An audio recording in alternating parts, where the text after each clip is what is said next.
Ladies and gentlemen, please welcome to the stage your 2025 chairman and tonight's master of ceremonies, Amanda Brock.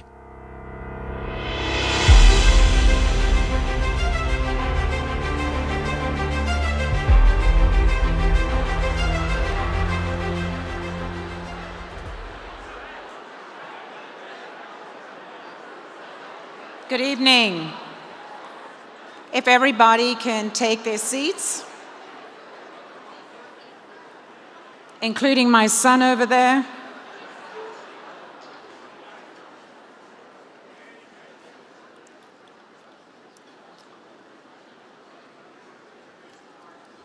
Ladies and gentlemen, on behalf of the Texas Business Hall of Fame Foundation and our presenting sponsor, Texas Capital, welcome to the Annual Induction Dinner, the most prestigious business stage and audience in Texas. Tonight, we honor 5 companies and 9 transformational business leaders who have defined their organizations.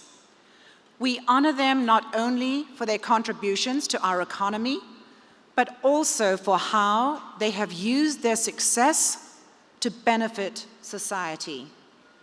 Together, they represent more than $1 billion in philanthropic giving across our cities, our great state, and nation.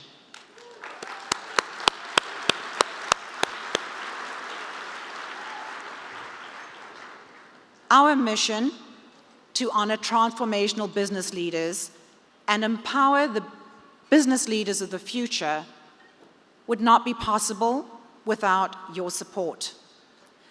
To everyone here, especially those who traveled great distances, thank you. Thank you for being here. Thank you for helping us honor our inductees. In coming here and celebrating with your peers, you're acknowledging the example and success of our inductees tonight. And in doing that, you all represent such an important part of what makes Texas special. Now I invite you to turn your attention to the screen to honor many of the faces and names who have come to define the Texas Business Hall of Fame. Tonight in Houston, a brand new Hall of Fame is being introduced. Men who have done extremely well in business are being honored this evening, and the Master of Ceremonies is Walter Cronkite. Here's the man who attracted the most attention tonight. Why not me? Why can't I be that person that changed the world? My aspirations have always been to be the best that I could be. There's nothing more motivating to me than someone telling me that it can't be done. The one ingredient you alone control is how hard you work at it. Usually with change, there's an opportunity. The deepest source of motivation comes from solving your own problem. Affirmation is a tremendous stimulus to be with people who want to do great things for other people. It's not just about what you've achieved, but how you've achieved it. None of us is as strong as all of us working together. It's hard for me to start without starting from a position of gratitude. When you're associated with great organizations, your name gets a little bit of that lift. No kidding, it's the big night for Boone Pickens. The best and the brightest and the smartest of them all are here tonight. That's the way we did those Super Bowl trophies. What a stage to be standing on. Es muy mexicano. I have learned to lead by example. Welcome to Whataburger. May I take your order? If you can't have fun selling Budweiser, you are doing something wrong. Wow. None of us get anywhere in this life without getting a little help from somebody. If you have great people with you, that's what makes it work. Make time for your family and give back to your community. I thought, if not now, when? Out of adversity comes opportunity. Success is not a reward, it's a responsibility. This place inspired me to dream big. I loved every minute of it. What business achievements and human qualities you would deem to be important? We are Texans and we take care of each other. If you're the best in Texas, you're the best anywhere. We are focused on finding the next generation of exemplary Texans. Take note of these individuals. You will see them again. So here goes, we're leading a good speech. I not only didn't expect to be in the Texas Business Hall of Fame, I didn't expect to be in business. I'm here to tell you there's no place. There is no state There was no place on earth remotely as optimistic as Texas. You can feel it.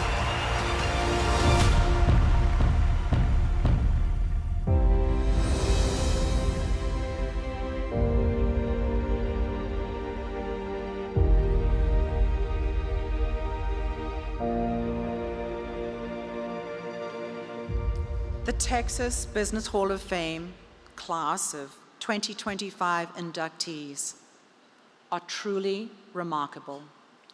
Tonight, they join the esteemed ranks of nearly 230 members, many of whom you saw on the screen, who we refer to as legends, 114 of whom are living. I would like to begin by introducing these who are with us this evening. Ladies and gentlemen, from the class of 2001, Rod Canyon. From the class of 2004, Matt Gorgeous.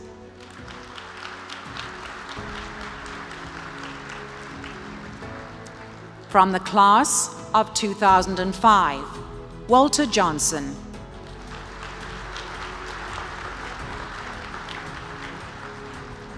From the class of 2009, Jerry Susser and Sam Susser.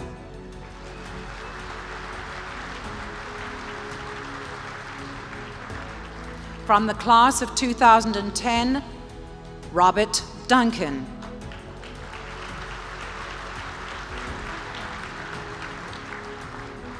From the class of 2012, Doug Fauché and John Now.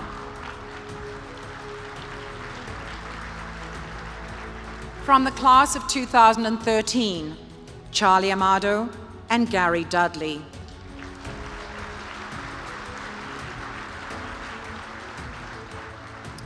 From the class of 2014, Doug Hawthorne.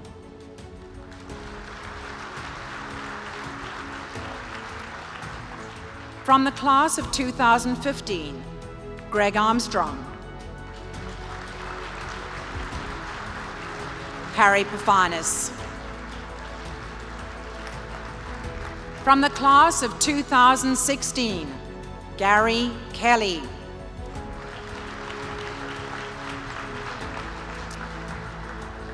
From the class of 2017, Lucy Billingsley.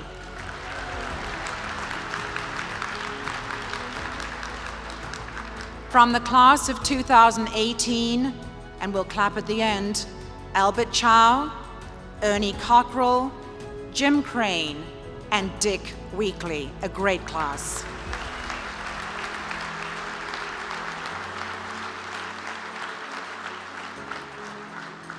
From the class of 2019, Graham Weston.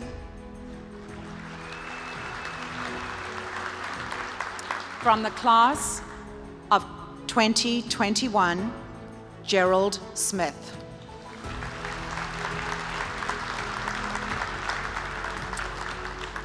From the class of 2022, Paul Hobby.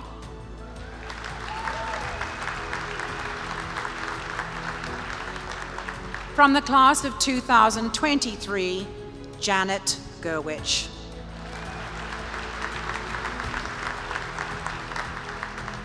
From the class of 2024, Kathleen Hildreth.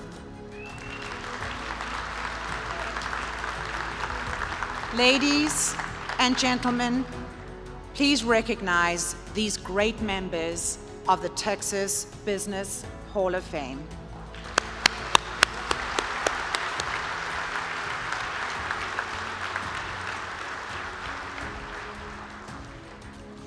It is now with great pleasure that we present the class of 2025 Texas Business Hall of Fame legends.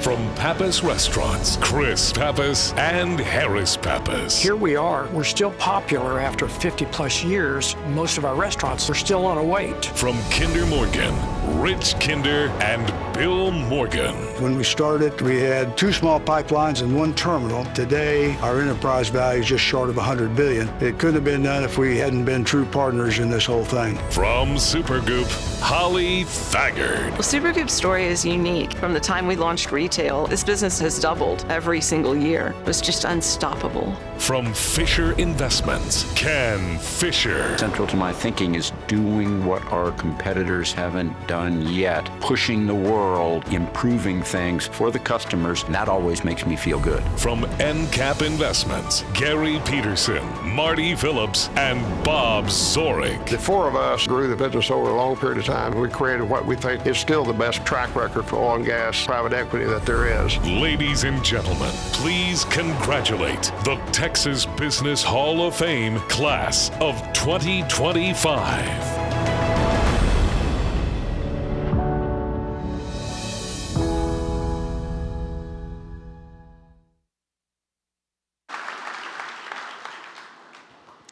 Ladies and gentlemen, once again, what an amazing group of people on the stage.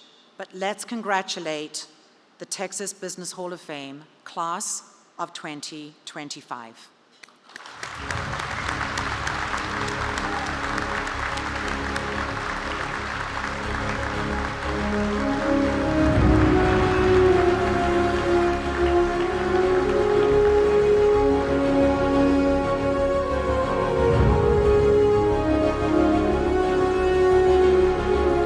As everyone seats,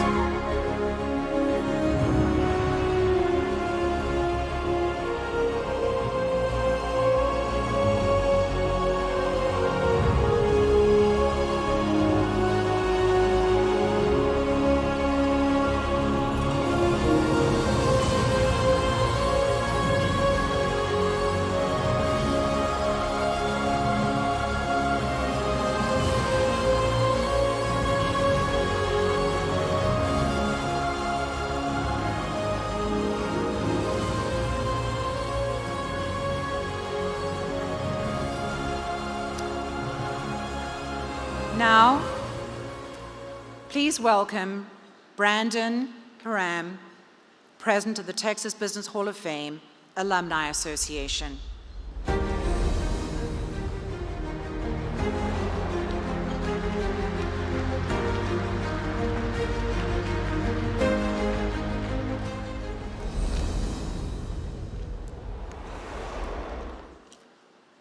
Let us take a moment to bow our heads for a moment of reflection.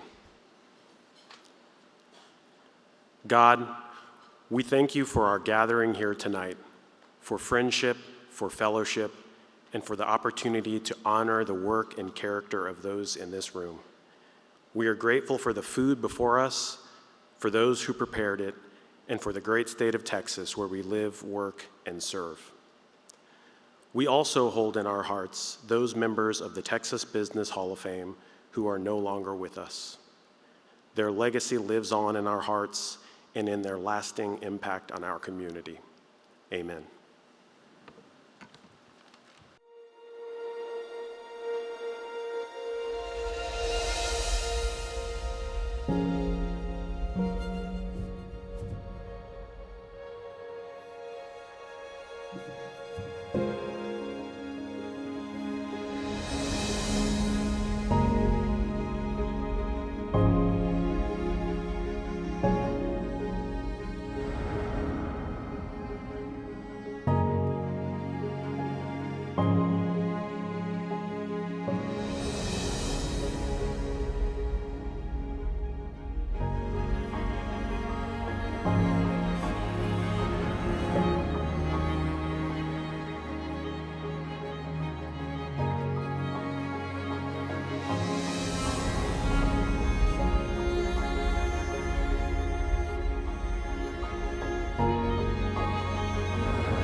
Thank you, Brandon.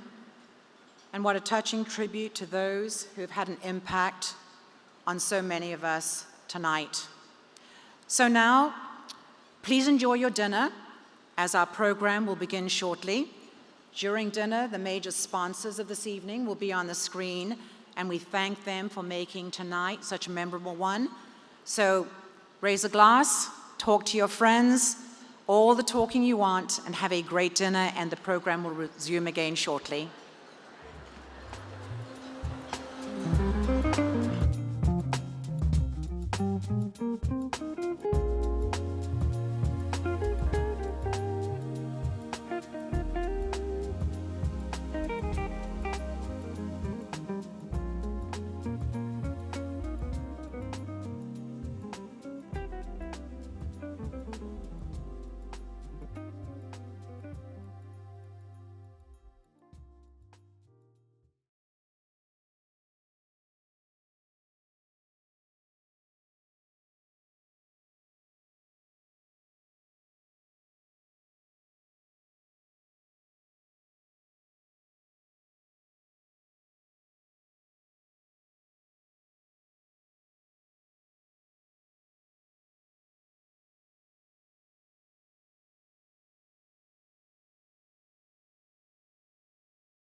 Ladies and gentlemen, please welcome the Chairman, President, and CEO of Texas Capital, Rob C. Holmes.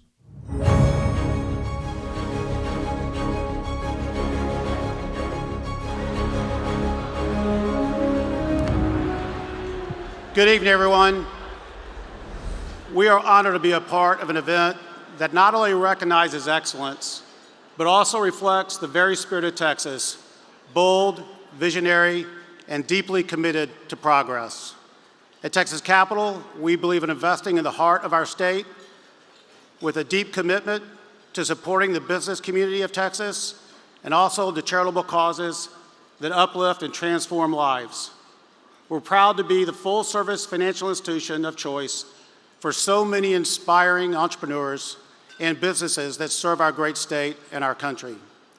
Events like tonight remind us of what free enterprise can achieve when paired with a strong economic engine to drive meaningful change. It's inspiring to see so many leaders, philanthropists, and change makers here, many of whom I am fortunate to call friends. Together, we share a common vision to build a brighter future for our state, our country, and the people we serve. Finally, I would like to take a moment to recognize the 2025 inductees. Your achievements are nothing short of remarkable. Congratulations, and thank you for your wonderful contributions to so many. Please enjoy the evening. Now I'll bring back Amanda Brock.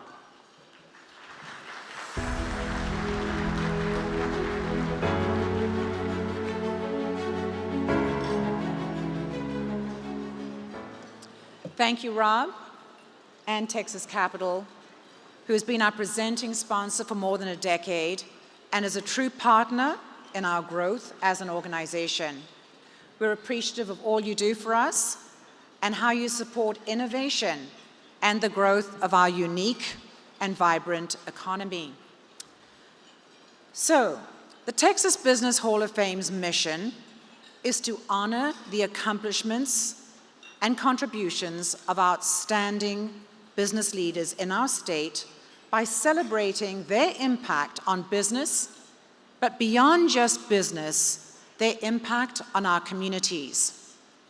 Established in 1982, the Texas Business Hall of Fame Foundation honors the transformational business leader, the business leader who chooses to also look outward, the business leader who embraces their success as a responsibility to others in business, to others who have not had the same level of opportunity, and to institutions, organizations, and places that have had an impact on them and have helped shape them in a positive way.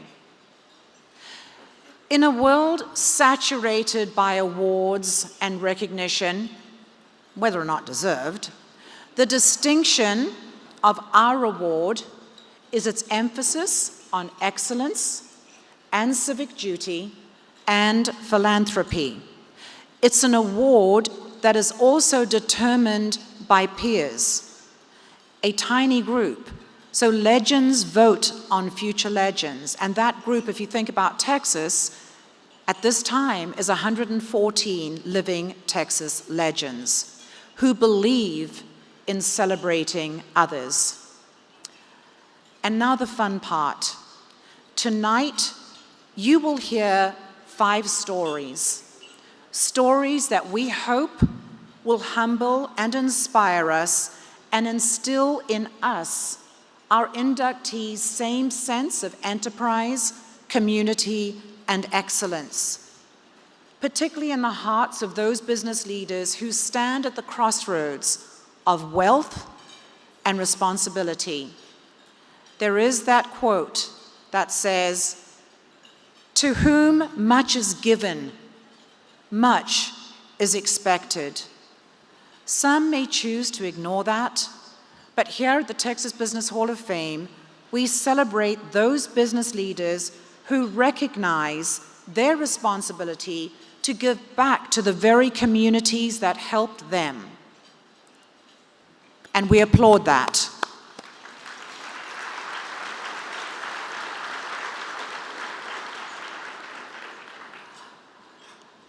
I would also now like to give a special thank you to this year's Executive Committee and the entire Texas Business Hall of Fame Board of Directors for living and promoting our mission around our great state. Will the Texas Business Hall of Fame Board of Directors please stand and be recognized, and please join me in thanking them.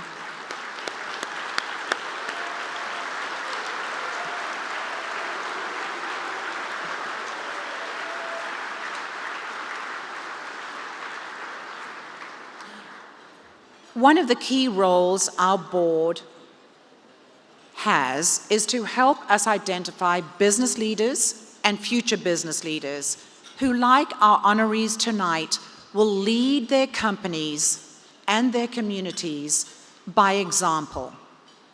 And here to introduce our future business legends is himself a former Hall of Fame scholarship recipient, then a director, and now a legend, Doug Fouché, who along with Greg Armstrong and John Now initiated our Veteran Awards program in 2019. Doug is the founder of Next Op Vets and serves as chairman of Combined Arms.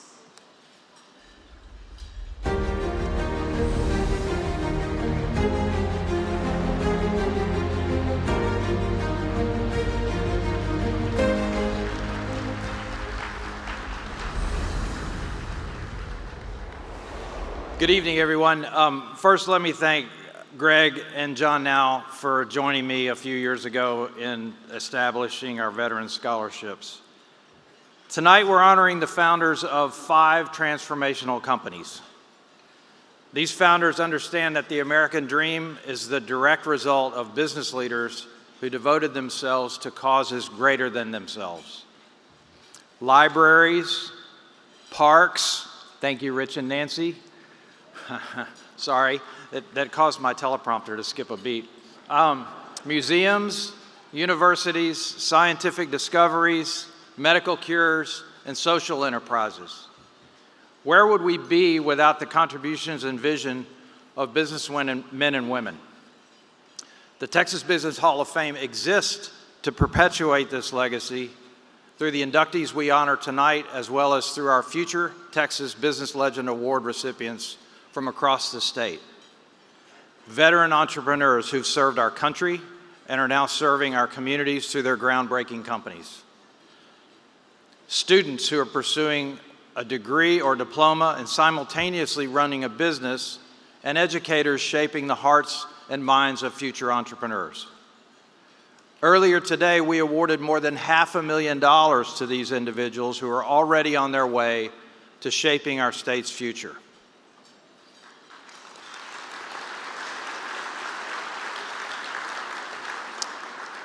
It's my honor tonight to present our 2025 Veteran Award recipients.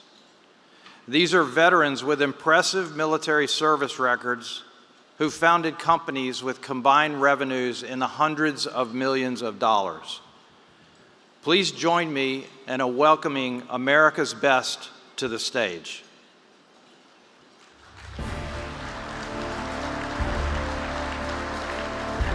John Albers, founder of Albers Aerospace, U.S. Marine Corps.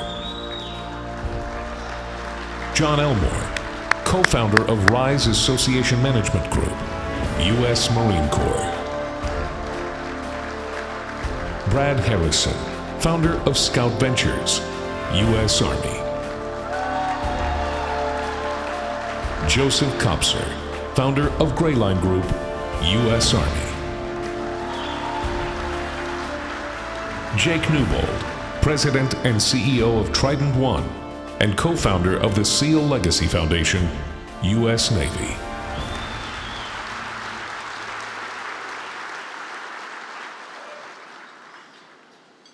Thank you, gentlemen, for your service to our nation. And help us remember that it's because of you and your brothers and sisters in arms, and yes, I said your brothers and sisters in arms, that we can sit here tonight safely and comfortably. We're so proud to welcome you into our network tonight.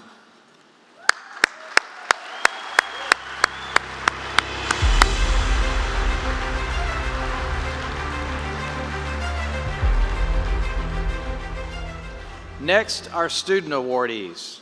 Earlier today at our awards luncheon, generously sponsored by Bank of Texas, we had the pleasure of introducing our award recipients to our 2025 inductees. I'd like to ask our scholar recipients to stand now and be recognized.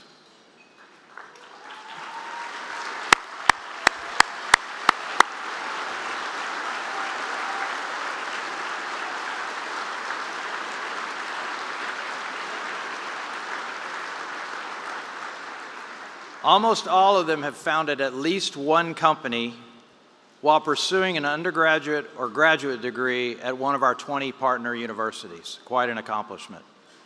Let's give them another round of applause, please.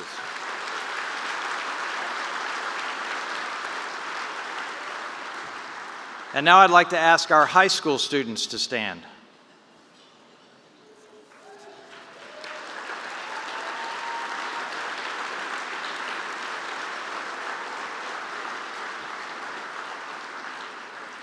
You can read about their companies in tonight's program. Thank you, Bryety and Hudson, for showing us it's never too early to pursue a dream. Congratulations.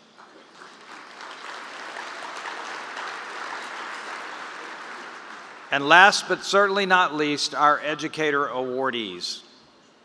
Everybody in this room can remember a teacher that affected your lives. In my own case, in 2012, when I was inducted, I invited my high school English teacher to join me and my college finance professor. Michelle Moore from Reagan High School in San Antonio and Lee Geffert from Richardson High School in Dallas are shining examples of those educators. Thank you, thank you.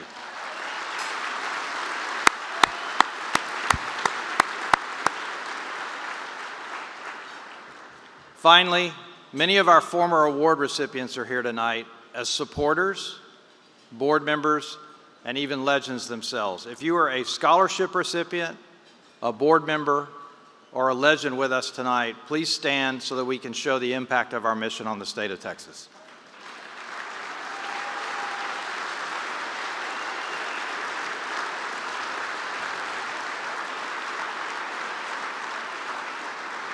Thank you for your attention. Amanda?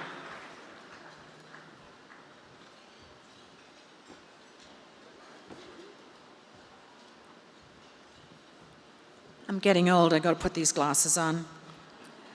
So, thank you, Doug, for introducing us to these amazing people who are dedicated and are already making a difference.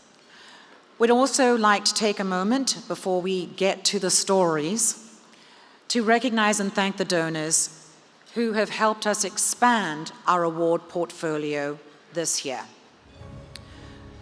The first award, the Texas Business Hall of Fame Board of Directors for its new statewide award, which my husband Robert and I were honored to fund this year.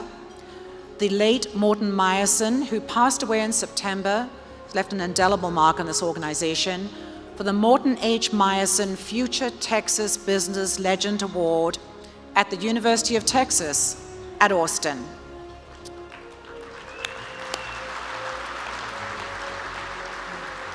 Inductee, the Gary R. Petersen, the Future Texas Business Legend Award. There's going to be an acronym, but that's going to be at Texas Tech University.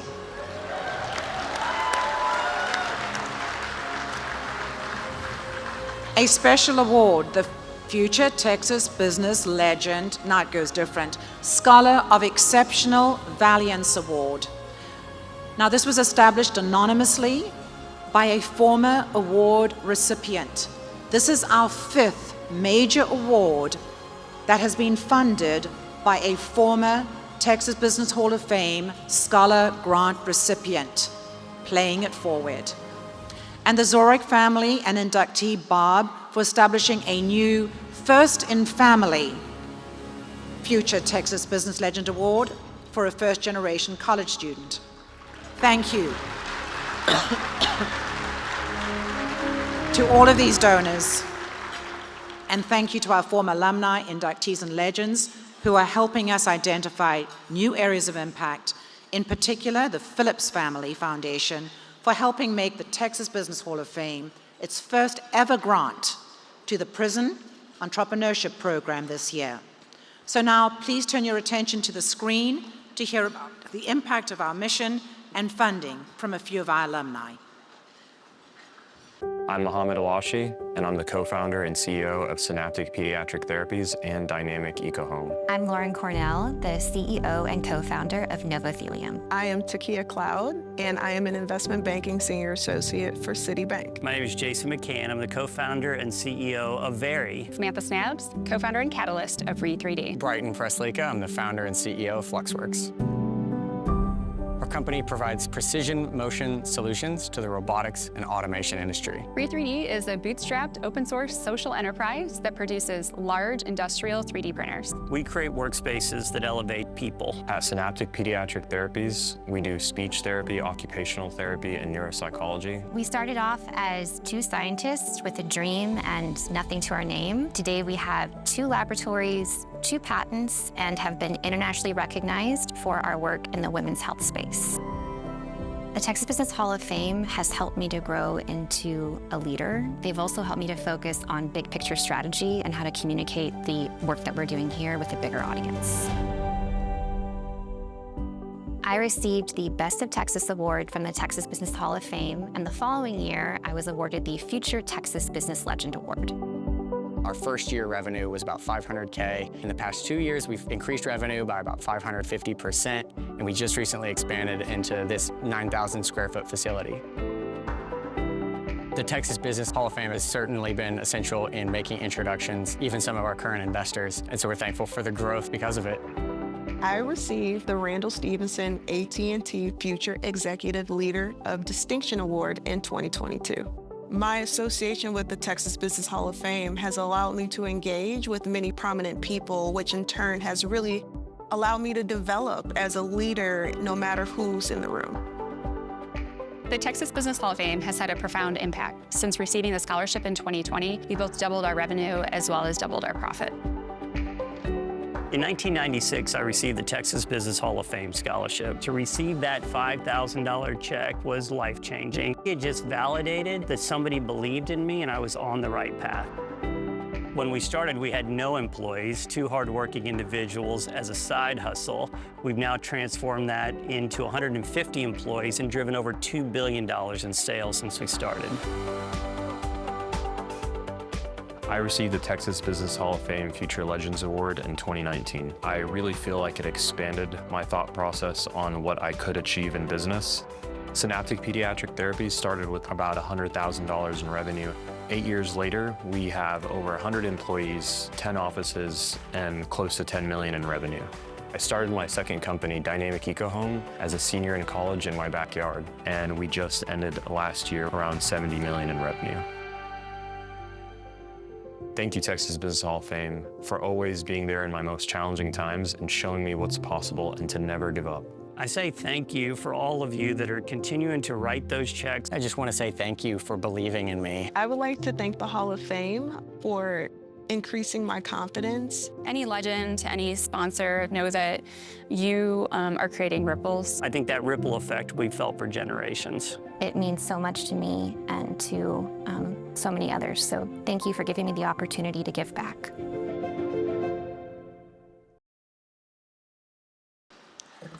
Now, what brings us here tonight are 5 amazing stories. The first story is the story of 3 brothers who combined their talents and their strengths to turn a small coffee shop into one of the most revered national restaurant brands. If you can turn your attention to the screen, get ready for a rare peek into the Pappas restaurant story. We were very fortunate to grow up in a family business. My dad had grown up in the restaurant business because that's what his father had had. It was a hard life. So they encouraged us to be professional people, lawyers, doctors, engineers, etc.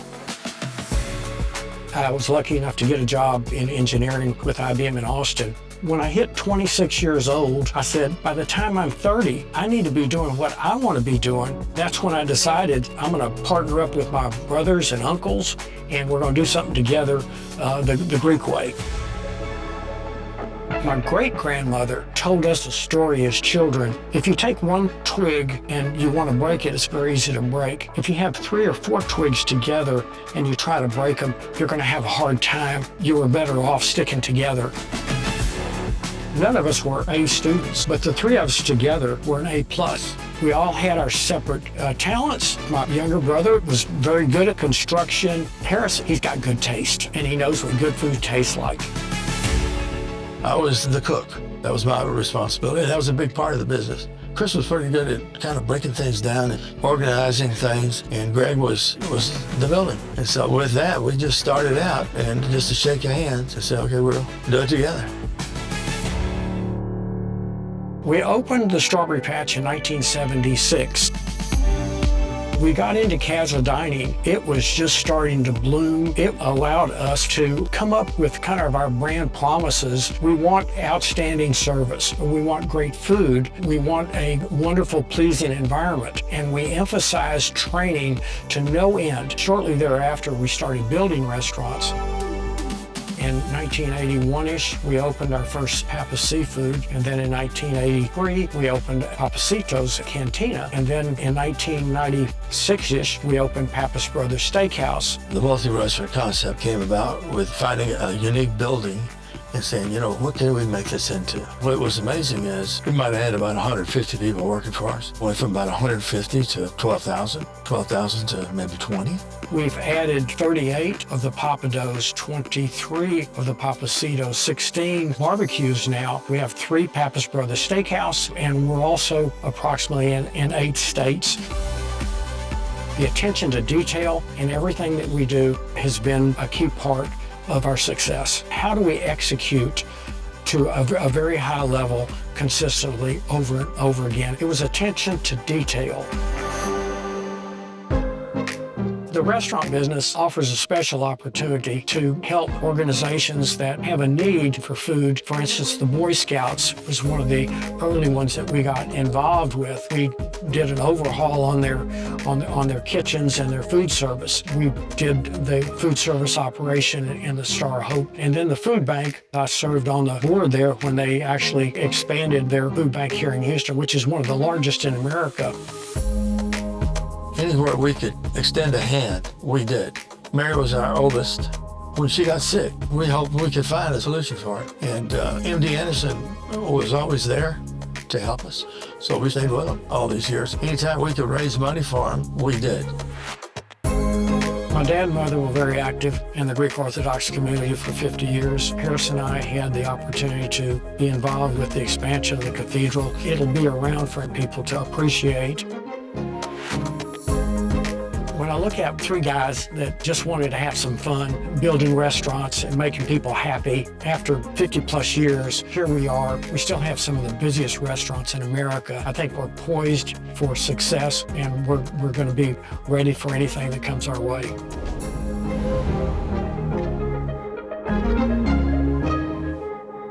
Here to introduce Chris Pappas and Harris Pappas is Hall of Fame legend Walter Johnson.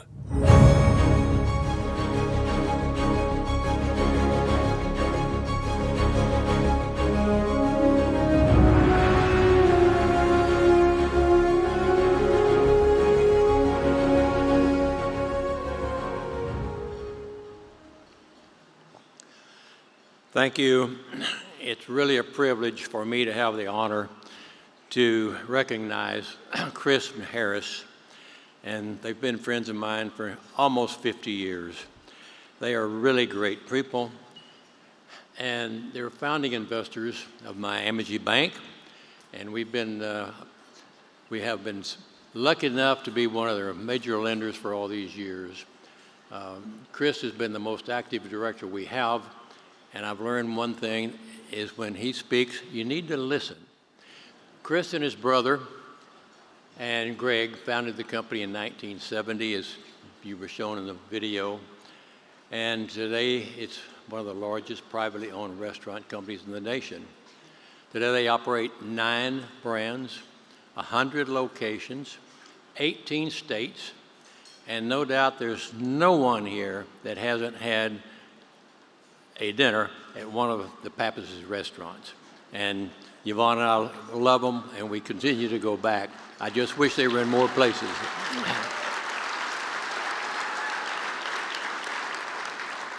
I don't know if the video mentioned it, but they have over 10,000 employees. Matter of fact, I think Harris told me a few minutes ago over 12,000.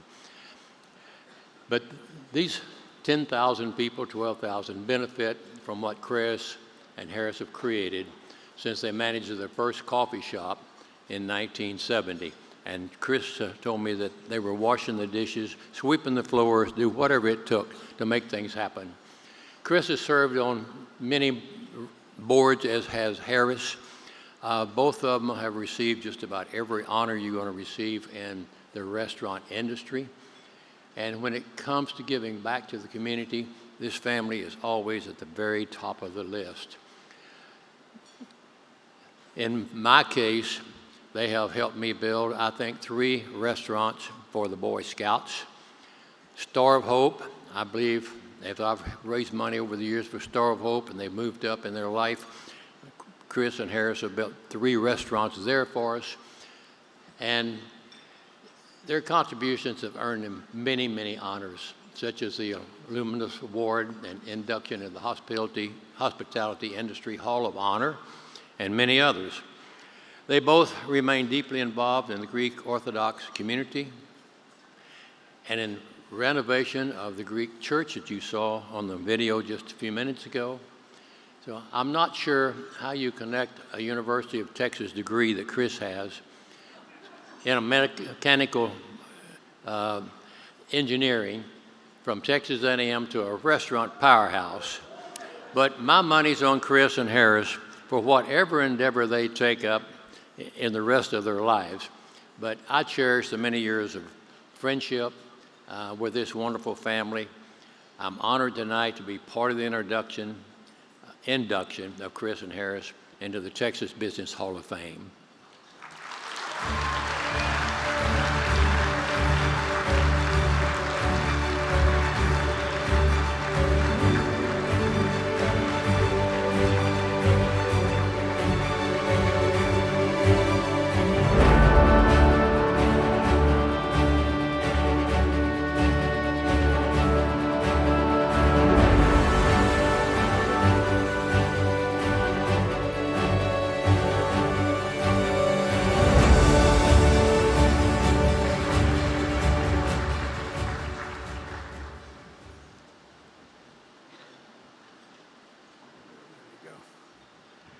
Good evening. Wow, I've never talked in front of this many people in my life. Maria, what did you do to me? Thank you, Walter, for that kind introduction. Thanks also to the members of the Texas Business Hall of Fame for this recognition. The Hall of Fame members who came before us are the people who built the state of Texas into the business powerhouse it is today. Harris and I are deeply honored to be part of this group and join those from the restaurant and food service brands who also started here in Texas. Texas has proved to be a healthy starting point and home for us all. We are proud to have contributed to the image of the great food and hospitality that Texas is known for. People often joke with Harris and I that all our name restaurants now seem to have Pappas in the name, but it didn't start out that way. We had the Strawberry Patch, we had the Brisket House, and the Dot Coffee Shop, and nobody knew who owned those restaurants. And so one day we were fixing to open up our first seafood restaurant, and we were going to name it Shrimpies. And we still laugh about it today. But my dad said, I can remember it very well. He said, Dad, he said, Chris, use your name, because if you're willing to put your name on it, you'll stand behind it. And that advice stuck, and we went on to open up many restaurants, Pappas Seafood, as you know, and then we bastardized our name and we called it Pappados because we needed people to know that was Cajun food, okay? And then my tile setter that was laying tile for us on the ground when we were building our first Mexican restaurant, he said, "What are you going to name your Mexican restaurant?" Because we'd already had it used in Pappas. He says, "What if you did it called Pappasitos or something like that?" And I said, "What did you say?" He says, "Pappasitos or something like that." And I looked at Harris. We were standing there, and I said, "Harris, that's the name." And I buy his dinner every chance I can. Okay, we added our name, and it meant something. We were putting our reputation on the line, and it's the same today. We try to consistently serve a wonderful, memorable dining experience every time we serve people, and our promise is if we screw up, we're gonna make it right. And that's part of our mentality that we want to take care of every guest. If you want to know a real secret about our name, my real name is not Pappas, it's Papahadalambo. Okay, like a lot of Greek names, you can't spell them, okay? And it got shortened at Ellis Island, and I think that might have been some of the best marketing advice that we ever received. So today, we have over 10,000 members that go to work every day to serve our guests at over 100+ locations. There's a real family feeling in our company and a desire to see team members advance into our leadership roles. There's hardly a day that goes by that I don't run across somebody that worked for us 10 or 15 years ago. Did anybody ever work for Pappas Restaurants in this room? Okay, all right, and so our graduates are out there, and they learned a lot from their training, and many of them tell me today that they carried that into their own careers, and that's one of the big rewards we have. Most of our managers, they started out as servers or bus boys or bussers and cooks, and they were just looking to make a little extra money while going to school. And they might be wanting to look at a new career as well, so there are a lot of reasons they went to work for us. I've gotten a lot of calls from parents when we started training these kids that their parents would call me and say, "My son or daughter has never studied this much in college to get a job with us." But what they found is it was a big surprise to a lot of those that came on with us just to earn a little extra money, that they loved this restaurant business. It was fun, and they ended up staying with us, and today many of them run multi-million-dollar restaurants for us. For Harris and me, one of the greatest rewards has been working with these people, our team, and being part of their career journey. It's kept us young. One of the first questions I always have is, what do you want to be when you grow up? And that's the most fun question to ask and hear their responses. Today, we're blessed to have found our calling in restaurants and to be able to serve a variety of charitable needs that we see in the community in the best way we know how, and that's through their stomach and food. We're joined tonight by several of our senior leaders that are here and their spouses. Our CEO, Mike Rizzo, is a product of not wanting to be here. He just wanted to make some extra money. He's been with us 32 years. Mike and his wife, Laura, are here tonight. We want to thank our wives and our Maria and Vicky. They deserve their own little Hall of Fame award, and our children. They're here tonight, and without them supporting us and being the bedrock of our families, none of this would be possible. Being inducted into the Texas Business Hall of Fame is truly unexpected. It's an exciting time for us. We accept it, not just for ourselves, but for our brother Greg, our families, tens of thousands of these team members who've been part of our journey, and the million of guests who dine with us every year. On behalf of the Pappas family, we'd like to give you all a big thanks for putting us into this group. We're really pleased. Thank you.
Congratulations, Chris and Harris.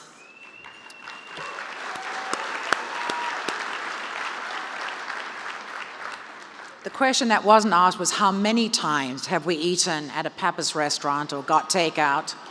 I don't think if they'd asked for raise of hands that anybody would have not raised their hand. So, our next story is the story of two college friends turned business associates, turned co-founders and visionaries who built a massive company the old-fashioned way, a company that today moves over 40% of our nation's oil and gas. So here's the story of Bill Morgan and Rich Kinder, the two remarkable men behind Kinder Morgan.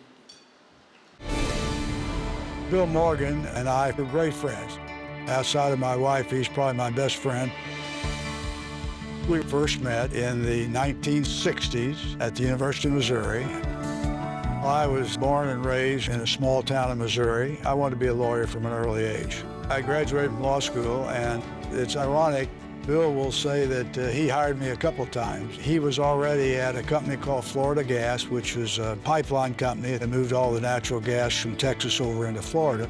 That's where Rich and I really first met up on a business basis. I talked him into coming down and basically taking the job that I had as general counsel because I wanted to move to the business side.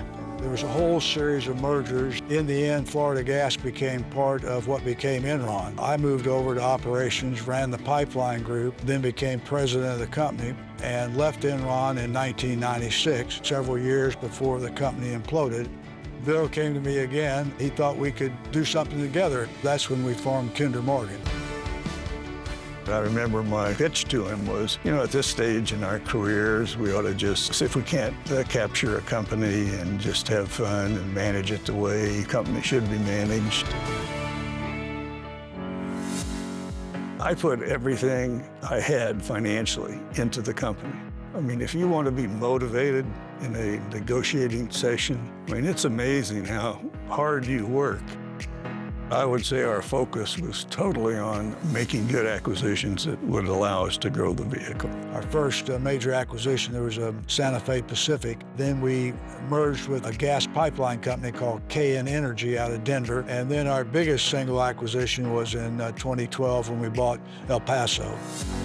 That leapfrogged us into a huge position in natural gas. And today we have 80,000 miles of pipeline and 140 some odd terminals. We move about 40% of all the natural gas consumed in America.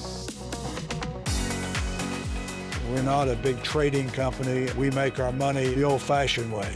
We just run assets and produce cash flow and try to distribute that to our shareholders. It's not rocket science. We have about 11,000 employees. Our enterprise value is just short of $100 billion. It couldn't have been done if we hadn't been true partners in this whole thing. My time at Kinder Morgan was an excellent ride. I love the people that I worked with there. We had a lot of fun and we had a lot of success. And maybe that goes together. Nancy and I formed our foundation in 1997. We decided we would be a transformative foundation. We were original members of the Giving Pledge, so we're publicly pledged that during our life we will give away 95% of whatever we've accumulated, and we thought we would concentrate on giving back to Houston. From an urban green space standpoint, we did Discovery Green, Buffalo Biopark, Memorial Park, Buffalo Bio East, McGregor Park. We have done two things in higher education, the Kinder Institute for Urban Research at Rice and the Kinder Institute on Constitutional Democracy at my alma mater, the University of Missouri. I was a longtime chairman of the board of the Museum of Fine Arts Houston, and then most recently, we have partnered with MD Anderson and Texas Children's to start what will be known as the Kinder Children's Cancer Center. One philanthropic interest that has been important to me is the Veterans Clinic at the University of Missouri. I think it's a good experience for the law students, and I know we're helping veterans. My wife has been the driving force behind the Houston Center for Contemporary Craft for 20 years. We've made a substantial contribution to the Museum of Fine Arts, where Rich was chairman. In this whole process, I've gotten too much of the credit, and Bill hasn't got enough of the credit. We were true partners. It was one of those unique things. We had fun, we laughed a lot, we had a good time in doing all of it. That's the important thing.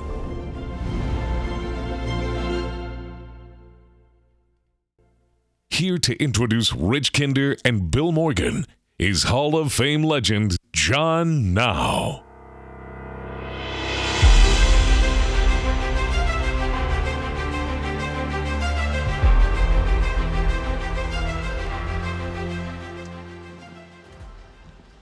That's quite a story. It's an honor for me and a privilege to introduce two men whose partnership, as we've seen, quite literally helped build the backbone of America's energy infrastructure as we enjoy it today, but importantly, whose friendship has built a legacy far beyond business. Rich Kinder and Bill Morgan co-founded Kinder Morgan in 1997. They started with 175 employees, but held a bold vision for integrity, efficiency, and long-term value. As we've seen, today, that vision has grown into one of North America's largest energy infrastructure companies, spanning more than 80,000 miles of pipelines and employing over 10,000 people. But if you know Rich and Bill, you know that their success was never just measured in miles of pipelines or market capitalization. It was measured on the impact on their employees, on their communities, and their beloved city of Houston. Through the foundation, the Kinder Foundation, Rich and his wife Nancy have altered Houston's landscape. All of us go by it at least weekly. They have supported transformational projects that are going to enrich the city of Houston for many, many, many decades into the future. Discovery Green, Buffalo Bayou, currently work in Memorial Park, the Kinder Institute for Urban Research at Rice University, and the Kinder's Children's Cancer Center. Their foundation takes an entrepreneurial approach but measures calculated risks. This same approach has been the foundation of Kinder Morgan for all the years. Bill Morgan, as you've heard, they were in school together. He's an ever-steady leader and quiet force, continues to make the mark both in business and the community life here in Houston. Whether in the boardroom of the Houston Astros or through his ongoing commitment to higher education and to civic life. I would say to everyone in this room that it is a great example, his support that helped establish the University of Missouri Law Veterans Clinic, where law students today provide important legal services to veterans free of charge. Both men served in our armed forces. And as you have just heard,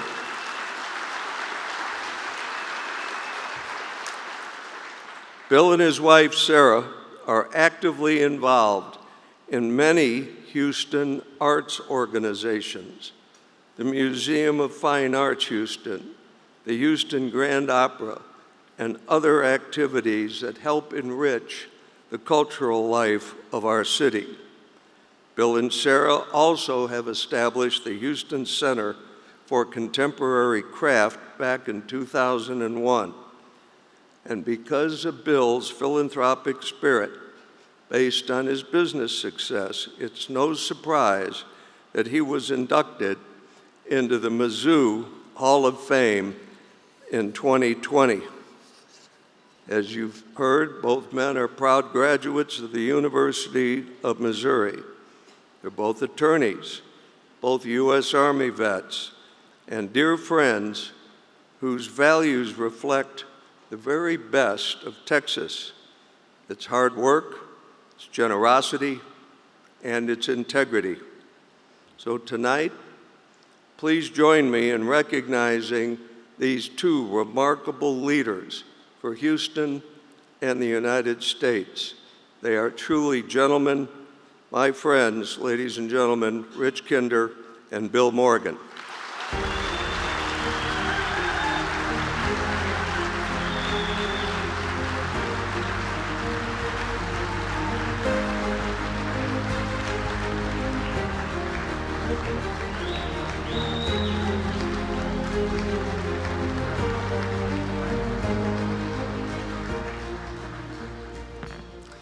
Well, let me say, I've always believed in the famous saying from Groucho Marx that any club that would have me as a member, I wouldn't want to join.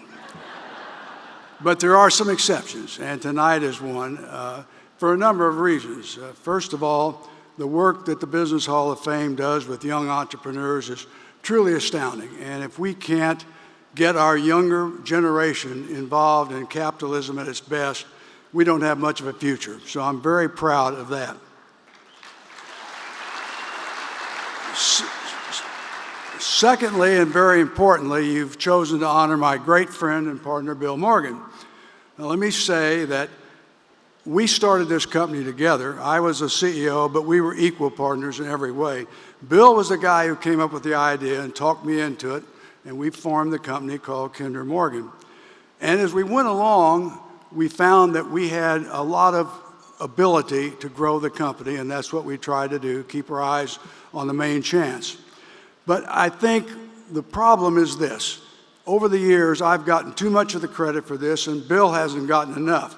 Now, it's true he did take early retirement and left me holding the bag, but he deserves a lot more credit than he's gotten. Finally, let me also say that there's no success in business or elsewhere driven by one or two people. It takes a lot more than that. And I would start by saying my wife, Nancy, was present at the creation.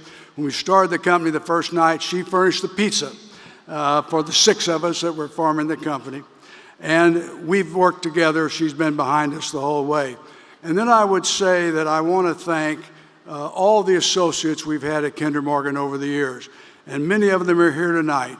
That they've been a great team, and they've continued what we started to build so many years ago, even through today. Many of them are with us tonight, and I want to thank them because they deserve a lion's share of the credit for whatever success we've had at Kinder Morgan. So thank you. And I think all that leads up to one of my favorite sayings, which is that there's no limit to what can be accomplished if you don't care who gets the credit. And that's the mantra we've always had. And with that, I turn it over to my great friend and partner, Bill Morgan. So what was there left to say?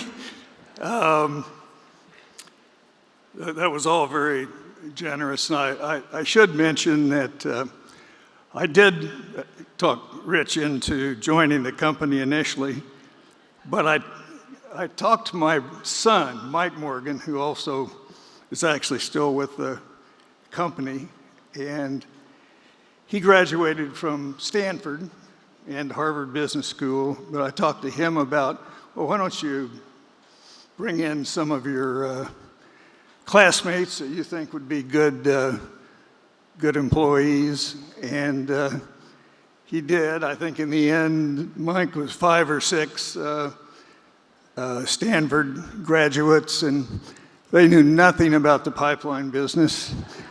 And they also, I'll say almost all of them succeeded, and became key members of the company. And I guess it shows that smarts may be more important than a lot of experience.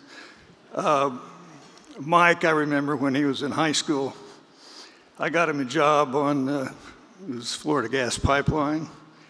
And they didn't know who he was, but he was basically a field hand, and he was the college guy, and they made him get down in the trench and do the dirty work.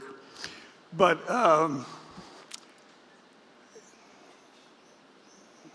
they gave me 2 minutes to talk about this, but I have to say my marriage is number one. But after that, my best life decision has been asking Rich to join me at Kinder Morgan. He is a great businessman, a super friend, and a really wonderful partner.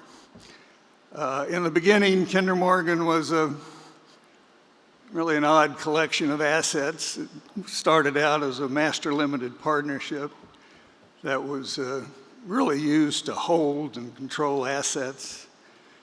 And one of our original ideas, which ended up being very key as we went forward, was that we thought if that we bought the MLP, that we could use it as a growth vehicle. Our bankers discouraged us because a master limited partnership has to distribute all of its available cash flow every quarter. And they didn't thought that was a good vehicle for growth. But in any event, we did buy it. We made a series of acquisitions. And as Rich indicated, we did grow the company substantially. I want to tell a little quick story that before we went to Lakewood, Colorado for a new employee meeting, we'd acquired a company that was headquartered in Lakewood. Rich came into my office and he said something like, Bill, we need to make sure that our interests are aligned with those of our shareholders. And I may have said okay, but the next thing I knew, this is a true story, I was out on the terrace of the Lakewood office building, and Richard's explaining to our employees, he said that he and I were no longer going to take salaries. And I had I sort of remembered that, but then he went on and said, and we're not going to take bonuses. I do remember having that same sinking feeling that I got a long time ago when Sarah and I were first married, and I remember, most of you won't really remember the old-fashioned checkbooks, but she mistakenly made a double entry of my paycheck into the checkbook. And it's something that we still, probably 50 years ago, we still remember that event. One more quick one. A few years ago, after an evening reminiscing about our fun days at the University of Missouri and all the great times we've had, Nancy said that Rich and I were such good friends that we should speak at each other's funerals.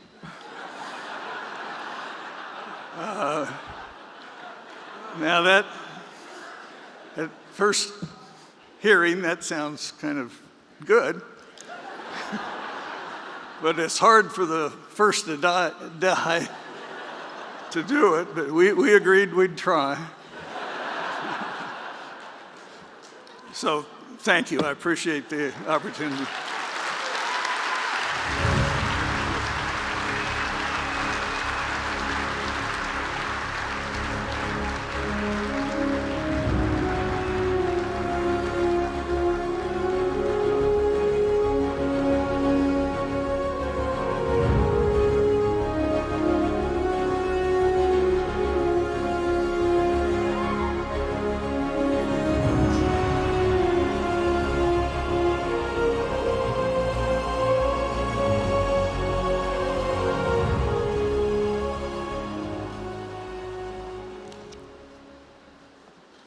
Congratulations, Bill and Rich. Now, I know I'm going to be thinking about that funeral thing. How exactly does that happen?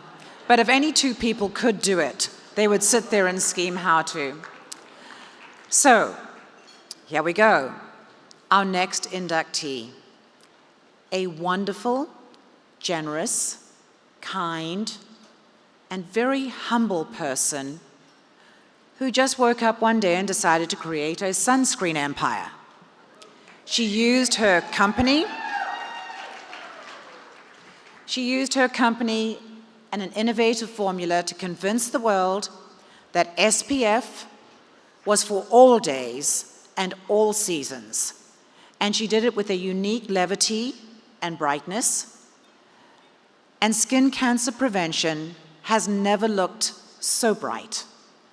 Ladies and gentlemen, here is Holly Thaggard's story.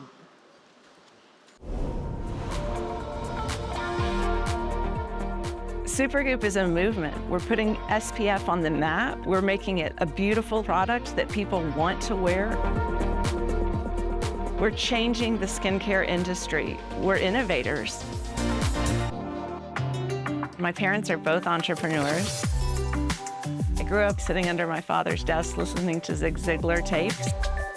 I've always loved music. My grandmother was a harpist. By 9th grade, I was performing and playing at the country club every Friday and Saturday night. I saw a white space. There wasn't much competition with harpists.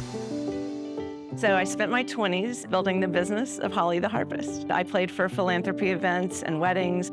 I really loved building the business even more than performing and being Holly the Harpist. My future husband and I had a good friend who was diagnosed with skin cancer. My college roommate was going through a residency in dermatology, and she said, Holly, it's not about beaches and bikinis. It's about that every single day, little bit of exposure that's cumulative. I became obsessed with digging in and learning everything I could about SPF. I learned from a study, people actually knew they should be wearing sunscreen, but they weren't because 70% had an aversion to the texture. There was a challenge in finding a chemist that was willing to work on an SPF product that did not have oxybenzone and parabens and chemical fragrances. Once I found him, it was very exciting, hence the exclamation point at the end of the brand name.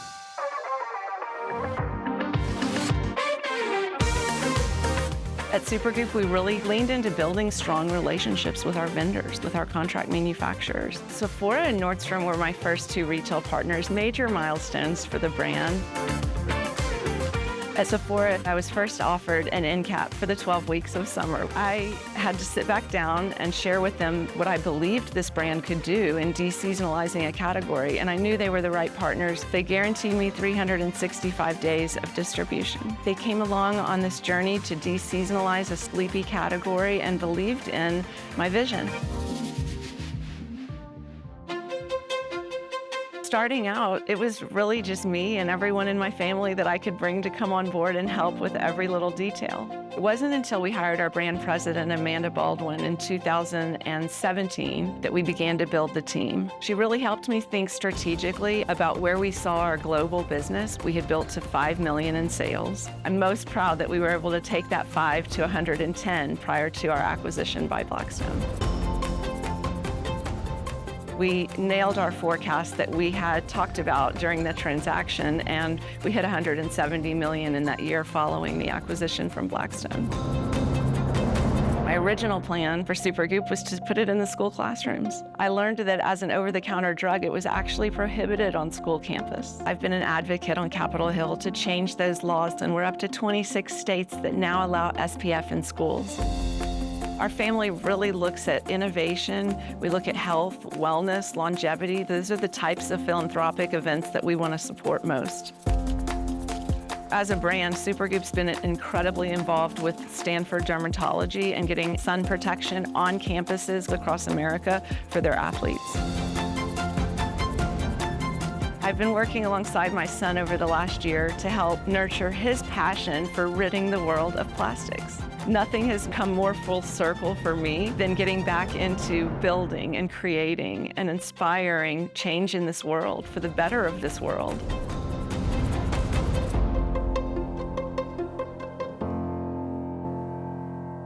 Here to introduce Holly Thaggard is Hall of Fame legend Janet Gerwich.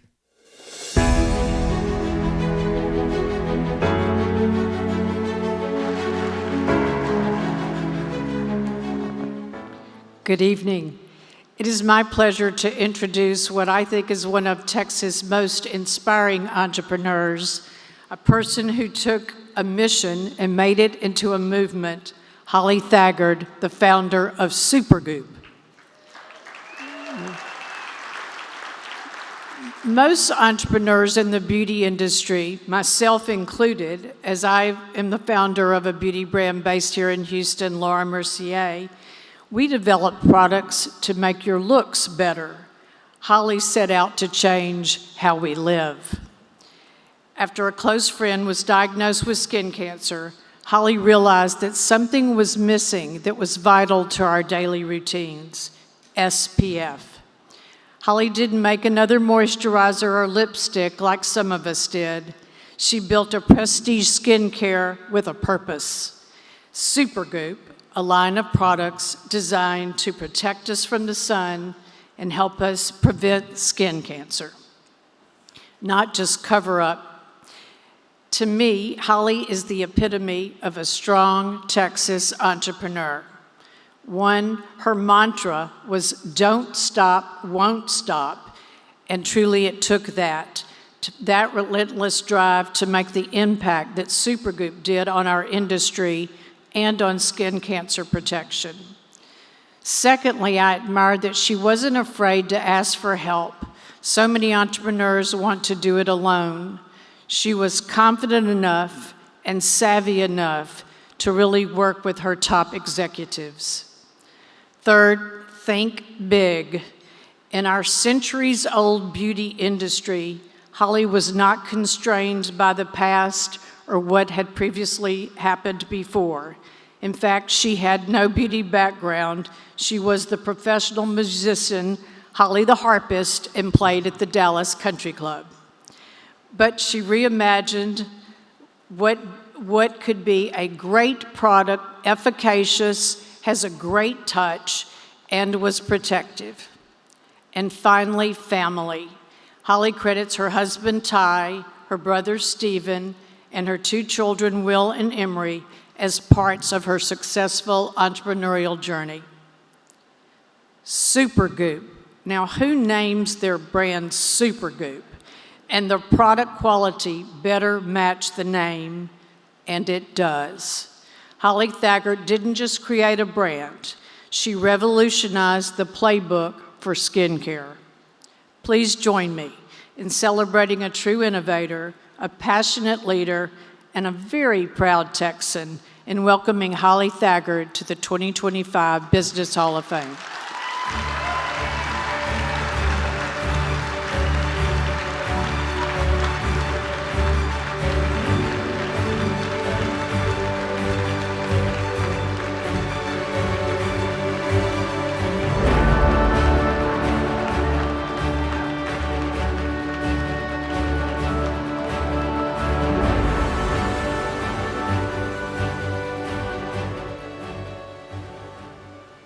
Wow. Thank you so much, Janet, for the incredibly flattering introduction. From such a legend in the beauty industry. And among many other things, you are the true, original, OG, independent beauty brand creator. And a huge, heartfelt thank you to the Texas Business Hall of Fame and all of the former inductees for this incredible honor and for believing in the work that I created this brand to do. So some of you might not know that I actually graduated from college with a degree in elementary education.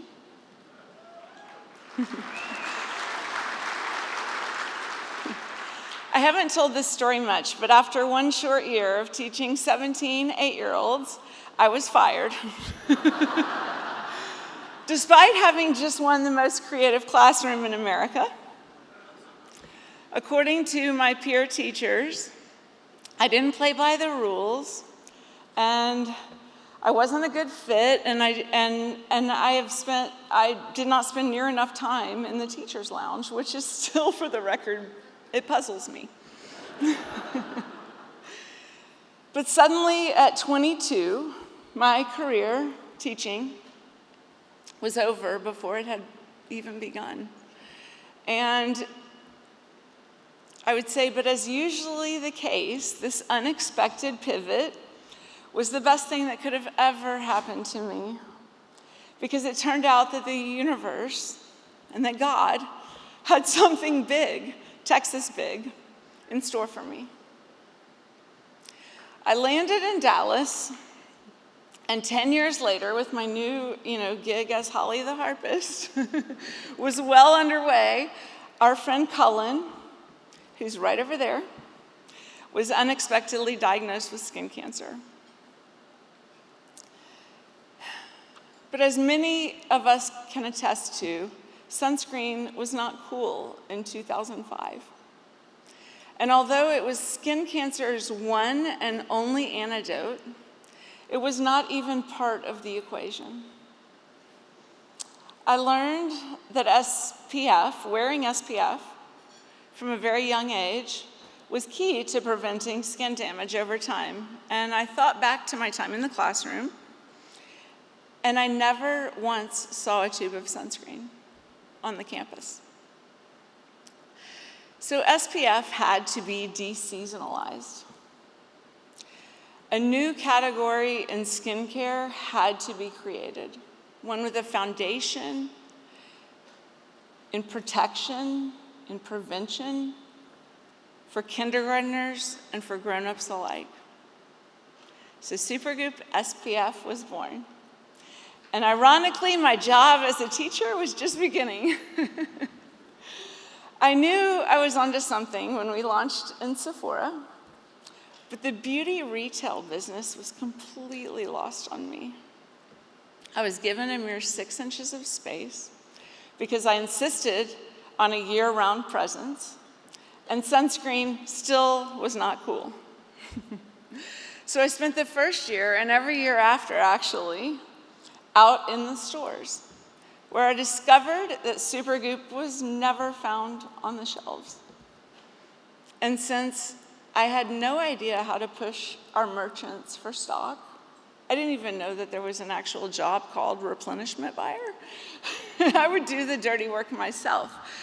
So I'd carry my biggest handbag into the stores, and when nobody was looking, I would reach into my bag and restock the shelves with my own personal product. I was never fearful of getting into trouble, but I always wondered what in the world would happen if a camera caught me in the act of what I later called my reverse stealing days. So we've come a long way in 20 years. And while my mission to change the way the world thinks about sunscreen was a huge undertaking, I never had a shortage of help, inspiration, or motivation, especially here in Texas. So for starters, I could not have done anything without my favorite fellow 2 Texans, my husband Ty and my brother Stephen.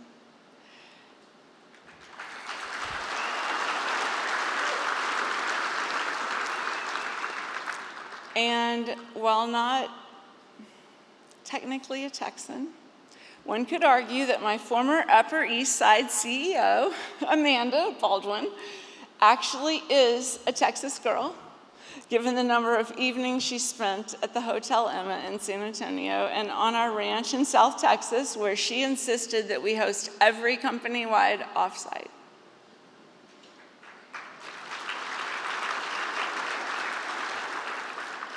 Thank you to you 3 for your creativity, your taste, your ideas, your integrity, your intelligence, your energy, and your support of this very special brand that we have built together. And then there are the Texans who motivated me and the bigger picture of my mission. Nancy Brinker, the founder of the Susan G. Komen Foundation, taught me that through education, I could really stop a cancer epidemic, particularly one that is primarily preventable through a magic lotion that is SPF. My hope is that education remains at the forefront of this brand forever.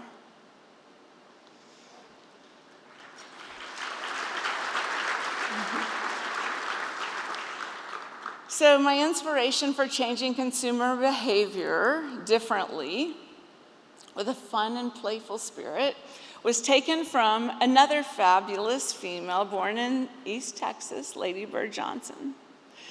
When our country was mourning the death of JFK, it was Lady Bird Johnson who moved into the White House, and she used her position as the First Lady to make the world a brighter place through her Don't Be a Litter Bug campaign.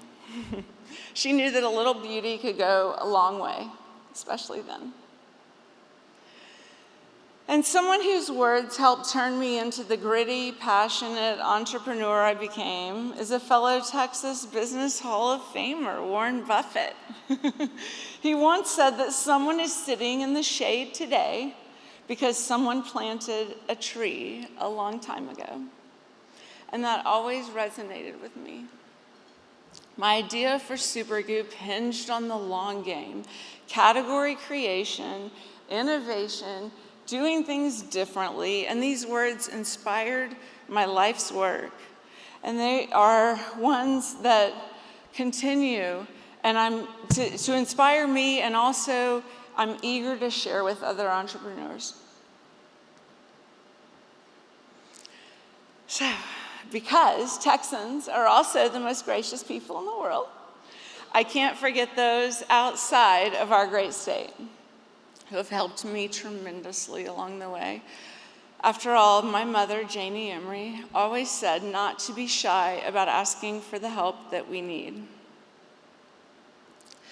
And I have she and my father, James Emery, to thank for instilling in me their entrepreneurial spirit and their wisdom.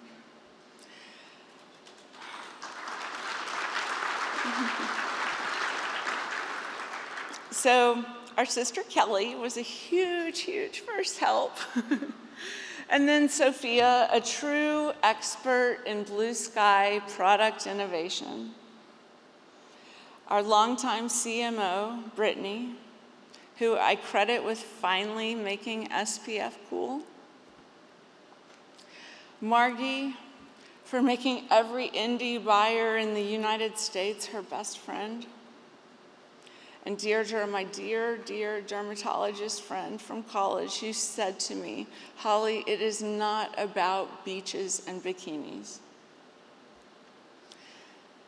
Our OG investors and early believers, John Kinney at Colt Capital, who pushed me to strategically expand our team, and Robert Brown at Encore Consumer, who said, Holly, you're too young right now, but call us if we can help along the way. And boy, did I.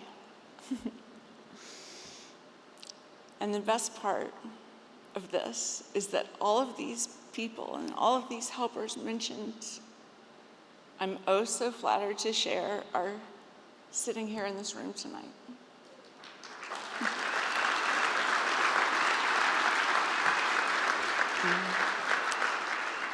They're not only continuing to support me today, but they're also advising and they're supporting our daughter Emery, now at SMU, in the Meadows Arts program, and our son Will, who also hopes to stay in Texas next year for his college journey, on their own educational and creative and entrepreneurial endeavors. As many of you know, our son Will has become obsessed with changing the way the world drinks water and ridding the world of microplastics, literally changing the way the world drinks water.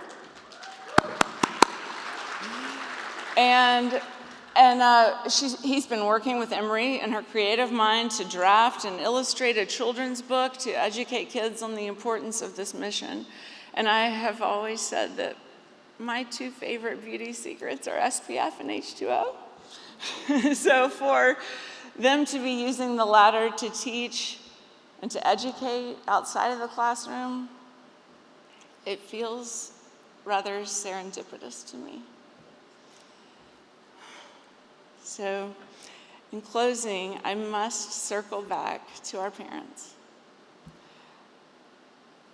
They deserve full credit for instilling in me and my brother and my sister the confidence that we needed from a very young age to believe that we could go anywhere and we could do anything in our individual journeys. But how oh so grateful I am to have ended up in Texas as home for mine.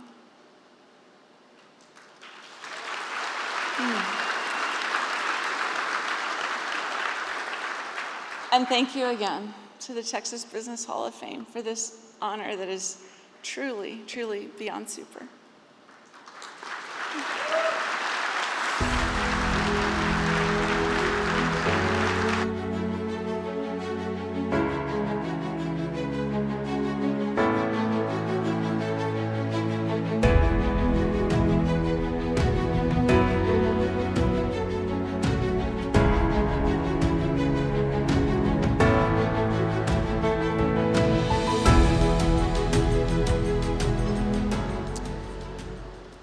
Congratulations, Holly.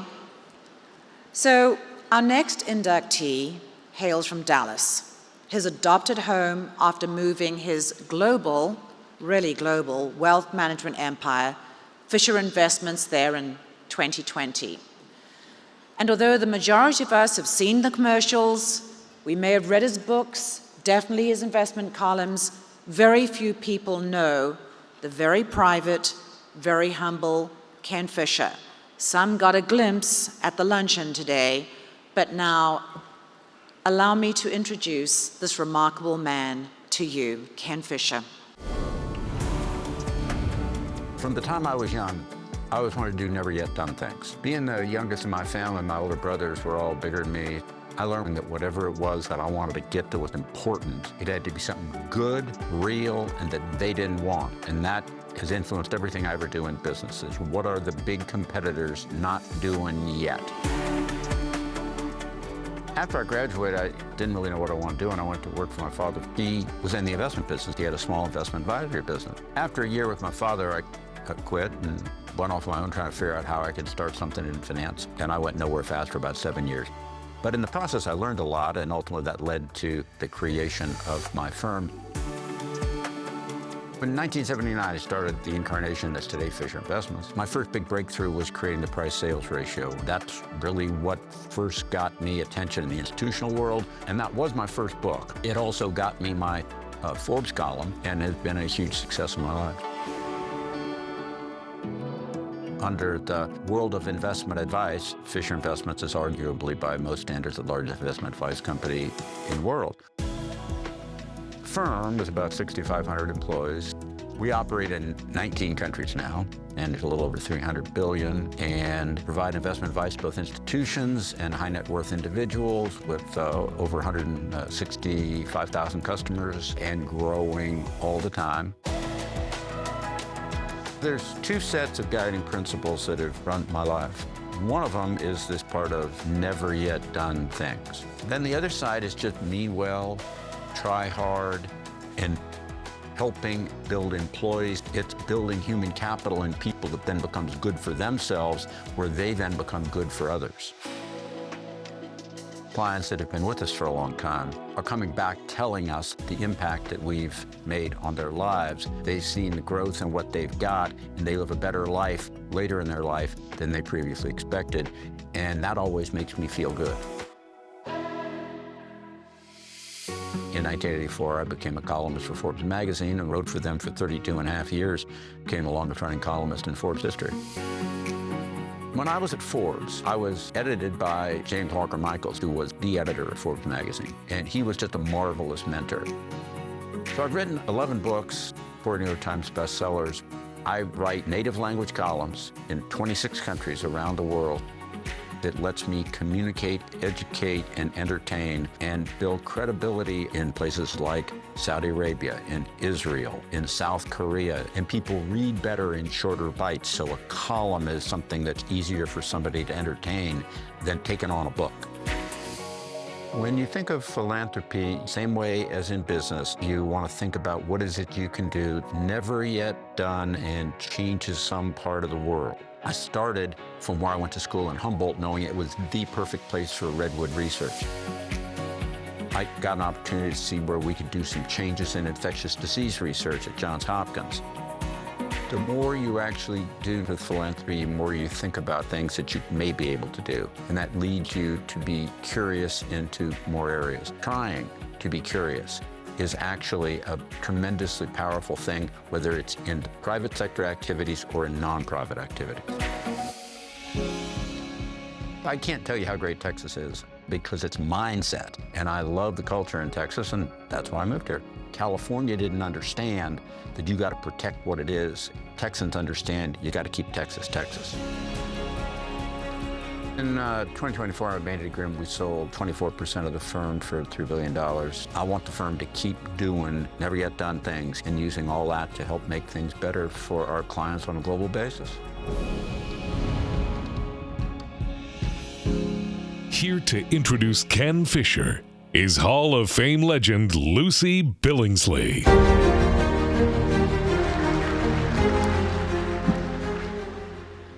We do better when you do better. That's the great and famous tagline of Fisher Investments, but it's much more than that. It's the philosophy of Ken's life. His moral convictions are seen in those words, as are his everyday actions. Ken is sharp, he is principled, and he's curious. So if you've got an issue, a problem, a conundrum, what he does is he grabs all the facts and he looks at it from every angle, challenging each one of them. Ken and Sherry in 1977 literally started the business in their basement. And now they have grown to financially enriching over 1 million people's lives. Politics, philanthropy, as you've heard, are primary in Ken's life. He is studied, he is deeply engaged, and he has great high impact. He mentioned he's written the financial column in Forbes for over 32 years and translated into many languages. He's also written these books. So I thought I'd have a little fun with the titles. So he gave us only 3 questions that count and showed us how to smell a rat. When others panic, he takes 10 roads to riches and then dances the Wall Street waltz. He makes us want market. He wants us to remember that markets never forget. And he plans your prosperity through this successful stocks, super stocks. He's already beat the crowd and simply has one of the greatest minds of 100 minds that made the market. Last year, we happened to have an entertainment evening, a musical evening at our house, and Ken and Sherry were kind enough to come. And lo and behold, they gave Ken the mic, and he sang "Georgia on My Mind" as good as Ray Charles. And you'll hear the tenor in his voice. So my final words need to be his own. He is committed to doing what's never been done, and he's still doing it, and we're honored because of it. And so it's with the greatest respect I invite Ken to the podium.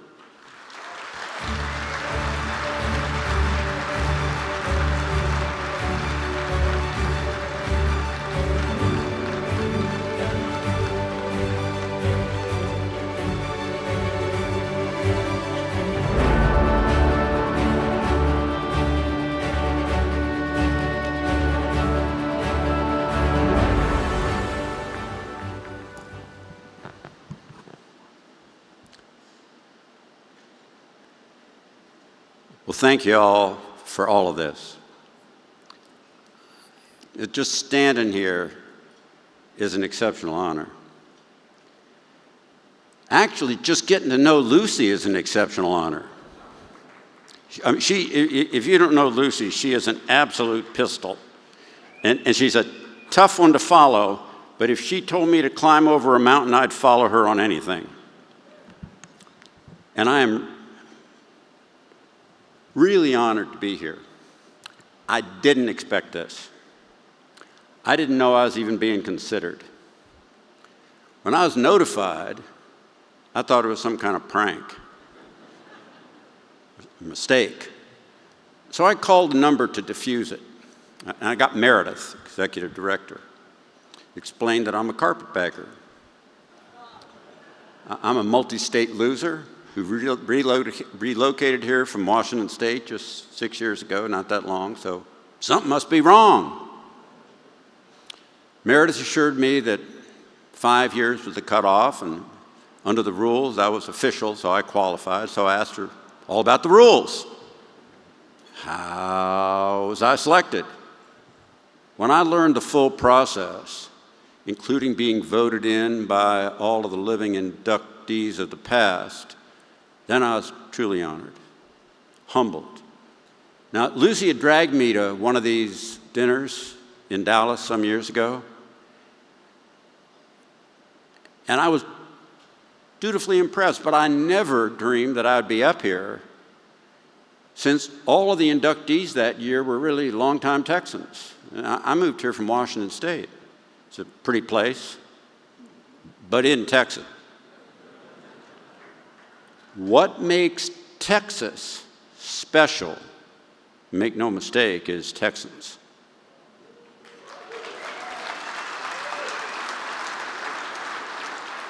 Now, earlier on in Washington, I'd read up on some of our early history and pioneers, and Texas is an eco-geologically tough place. You may have noticed that.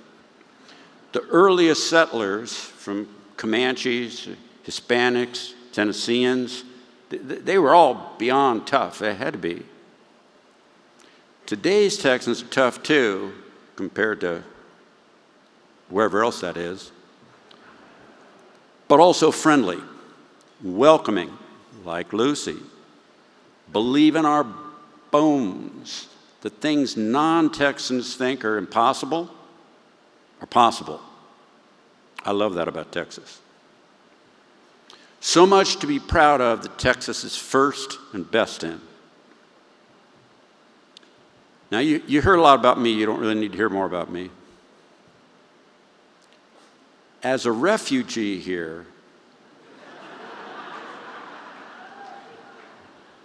but I did come here the legal way.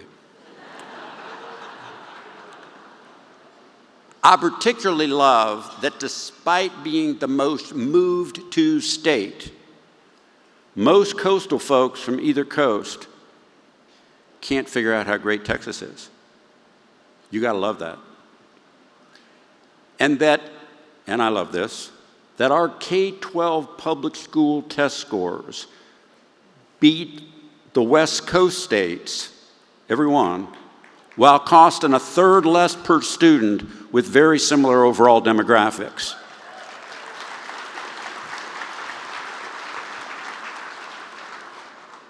Tough and caring. Or that we have no statewide water shortage. Now, it's amazing because you all know Texas only has one actual natural lake off the Louisiana border. Built all the rest. Texas tough, ever futuristic. Or that we keep expanding freeways and building more, unlike most states. And I love that this Business Hall of Fame exists. Now, after my call with Meredith, I looked up past inductees, and many of the early ones were business heroes of mine from when I was young in my 20s and 30s. I'm a septuagenarian. In my 20s, I was briefly a kind of a failing part-time semiconductor analyst.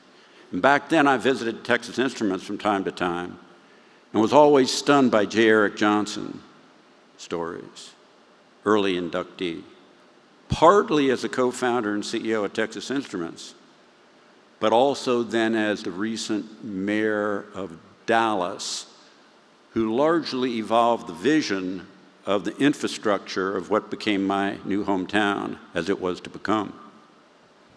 Business and community, but also Charles Tandy, Sid Richardson, Mary Kay Ash, Ross Perot, Stanley Marcus, so many more. Moved here to Dallas, befriended Mort Meyerson. I mean, these are people you just can't make up. But here's the point. To see how great Texas and this organization are, go look up other states' Texas Business Halls of Fame. I urge you to do that sometime. Few states even have one. They don't honor business. And those that do pale by comparison to this one. Pale. Just go online and start looking. It will impress you dutifully. Saving time, I won't detail how and why, but said simply in my soul, most of my life been a core faith in the beneficence of capitalism and its benefits to the material life of humans. Every good possession or service that you bought somehow, some way, came down from capitalism, was innovated sometime by capitalism, survived better than lesser comparables to business competition. You got it voluntarily, free will, your choice, no force, unlike most of the world, by agreeing, whether you think of it or not when you do it, that it was worth the price or was the best could be gotten for your needs or desires. I love capitalism and what it's done for people since its creation around the time of our country's birth. And this Hall of Fame both honors capitalism's Texas innovators, but also side-noting non-Texas contributions to Texas, like J. Eric Johnson's. And I say our state very proudly. I am a proud Texan. I will be a proud Texan. This Hall of Fame is great for Texas, and it itself is an innovative leader relative to what you get elsewhere in the lesser 49.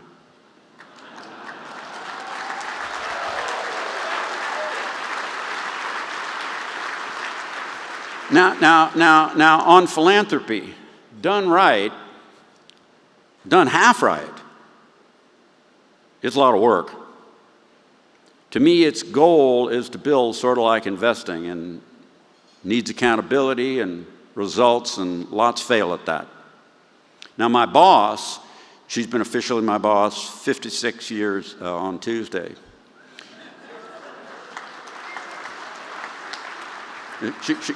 She's right over there, and the older I get, the more I listen to her. Well, I mean, we got together when we were teenagers at first, and I didn't listen to anybody.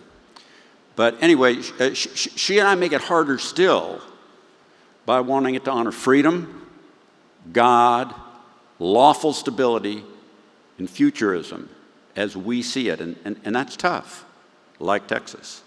In closing, let me say, first, I really didn't know that Lucy had put me up for this. I'm really honored, and thank you. I do consider you a great friend, and I adore your family. Henry,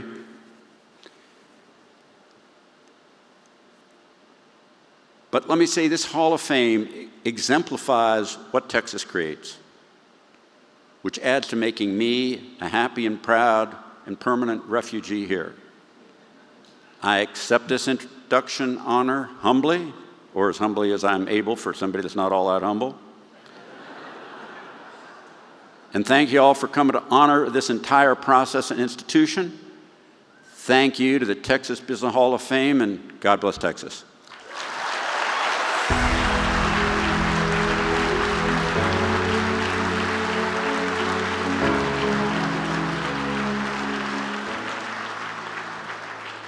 I will say one more thing about me. Of the inductees tonight, I'm the only one wearing boots. I noticed that.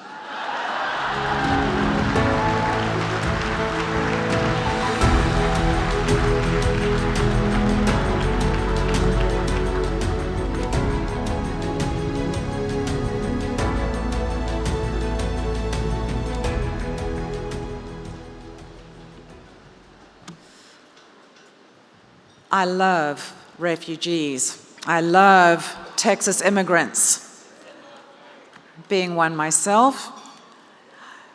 So, ladies and gentlemen, we saved our wildly popular EnCap friends for last tonight.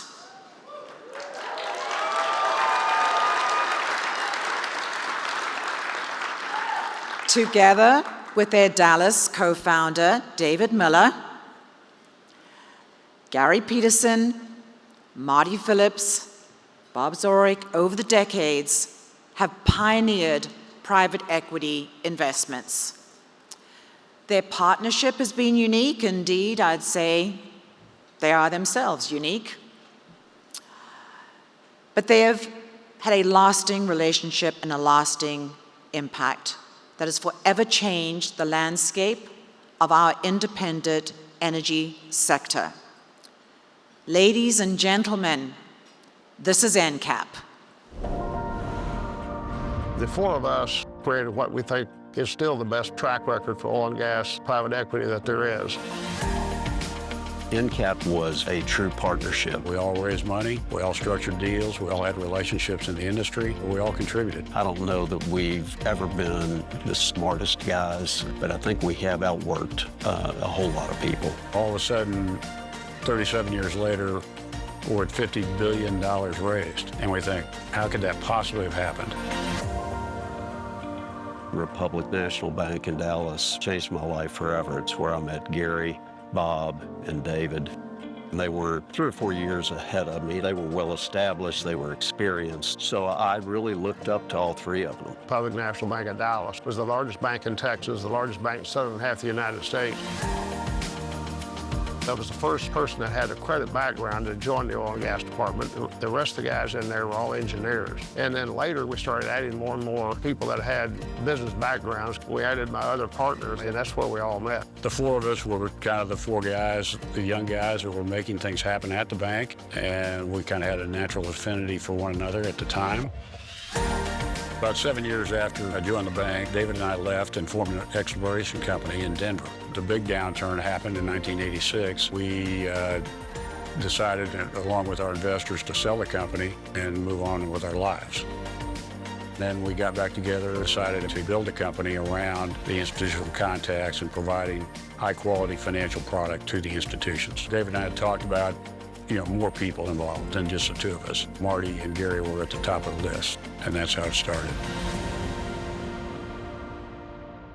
When we formed EnCap in 1988, the market was very difficult. Oil and gas prices were very low, and slowly but surely, brick by brick, we built the funds management business, and we used M&A and advisory work to generate fee income to keep our company afloat while we built our oil and gas investing business. We became the #1 private equity firm invested in the shale revolution. Then things just exploded for us. We had the contacts, we had the knowledge, and we knew how to measure the risk profile of assets. Fund 3 was the first fund of scale. It was $450 million. We went from 20 or so institutional investors to having over 200 investors. Today, EnCap has raised 25 institutionally supported funds totaling more than $50 billion. One of the reasons EnCap was successful was our 4 skills blended together well. Each partner brings something different and unique to the table. Marty is really the most well-rounded partner we have. He's very smart, he gets along with people very easily, and he's super aggressive. So he's got the entire package. David Miller is probably as articulate as anybody you'll ever meet. He is extremely sharp, and he's driven. All of us are driven. Gary has got this incredible drive to be around people and be with people. He never gives up. If Gary calls somebody, he's going to talk to them. And his likability factor is off the chart. I would highlight Bob's creativity and energy level. Everybody brings something to the table. When we are at our best, it is a team atmosphere. One of the reasons I think that EnCap has been successful is that the four of us are what I would call giving people. We give back to the community, back to the city of Houston, city of Dallas. I've been chairman of Memorial Hermann here in Houston. I've been chairman of the Council for Alcohol and Drugs. David Miller's involved with SMU and all the charities in Dallas. Bob Zorich's been super involved in a lot of addiction things having to do with people here in Houston. Marty Phillips actually helped create the Small Steps, which has helped hundreds and hundreds of kids. Two of the proudest days I have every year are when we have our EnCap Engage program. We will identify either a school or a senior living facility where we can go out and literally do manual labor. It reflects and develops the corporate character that we're so proud of. The four of us became lifelong friends. At the end of the day, life's about relationships. Probably the most rewarding element of this whole experience are the relationships that we've developed. It's been a lot of fun, and we do take great pride in what we've created at EnCap. Here to introduce Gary Petersen, Marty Phillips, and Bob Zorich is Hall of Fame legend Greg Armstrong.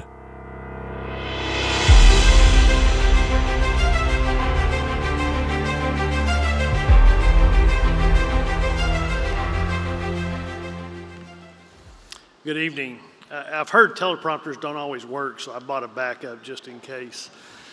So, first question is, wow, where do you start talking about three true legends of the energy industry? I've had the great good fortune of being introduced to these three gentlemen 37 years ago, shortly after EnCap was formed and shortly after I moved to Houston. A good friend, Bobby Shackles, introduced me to Gary and EnCap. And Gary stated in that conversation that he and his partners were good, smart people with access to capital, and that EnCap and Plains should be doing deals together. Nearly 40 years later, I can say that they underrepresented themselves. They are great people, and we have done many, many deals together. EnCap helped us build Plains through multiple energy cycles, and on one very notable occasion, helped us save our company. Looking back today, I realized that I won the lottery in 1988. The winning ticket had two prizes. The first was the business relationship between EnCap and Plains, which has been an outstanding and mutually beneficial financial success. The second was the personal relationship with Marty, Bob, and Gary, which has been even more rewarding. As the video highlighted, Marty, Bob, and Gary have very different personalities as well as diverse skills, preferences, and perspectives. They also have several common traits. Each is hardworking, focused, intense, and very relationship-driven. Blend all those differences and similarities together, and then combine them with excellence, and very importantly, to always do the right thing for their investors, investees, and you have all the essential elements necessary to build EnCap into the energy financial powerhouse it is today. A powerhouse, I might add, responsible for injecting over $50 billion into the U.S. energy industry and helping make the United States the dominant energy leader in the world today. Truly. But the most important common trait they have is the fact that each of them has a huge heart, and each is very generous with their personal time and resources, attributes that are essential to be considered a Texas legend. Without further delay, it's my extreme honor to welcome Marty Phillips, Bob Zorich, and Gary Petersen into the Texas Business Hall of Fame.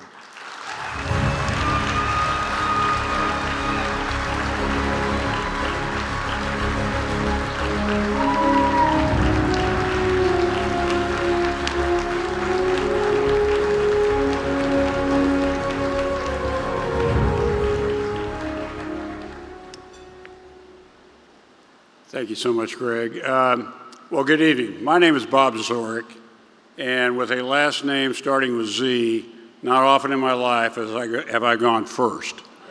But tonight, I guess, is the night. I cannot express enough what an honor and privilege it is to be part of this evening's celebration. And after listening to the other 4 inductees, I'm even more humbled.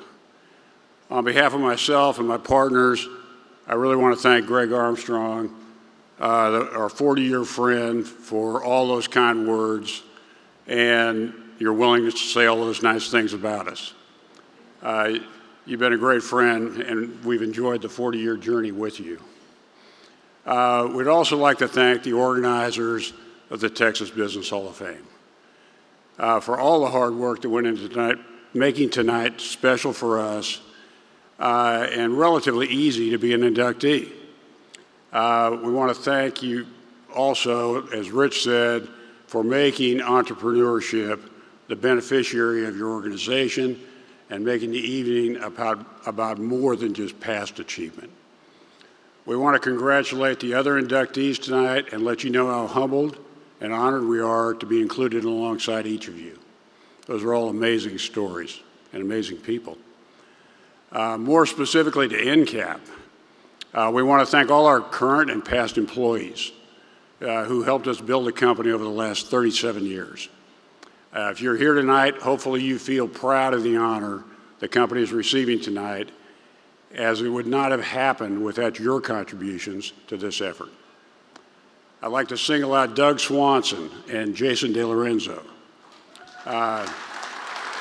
who is really our succession plan, took over the management of our company about 5 years ago and have navigated those 5 difficult years to emerge still a top performer of all the energy private equity companies out there, and they have a very bright future in front of them. Thanks and congratulations to you both. The leaders of our other 2 platforms, Midstream and Transition, are also here tonight. So I'd like to recognize and thank Billy Lemons, Bill Waldrop, and Jim Hughes for all they have done to help us grow a successful energy platform to include those 2 areas of separate focus. On a more personal note, I want to thank the real reason for my personal success, Barb, my wife of 53 years. Without her support and encouragement and unconditional love, I would not be standing here tonight. You have been an incredible life partner for me, and I've enjoyed every year of it. I want to thank my 3 kids, their spouses, my granddaughter Reese, the only grandchild out of 8 who's old enough to be here tonight, and my sister and her 2 boys, Matt and Scott, for being here tonight to help support me. So beyond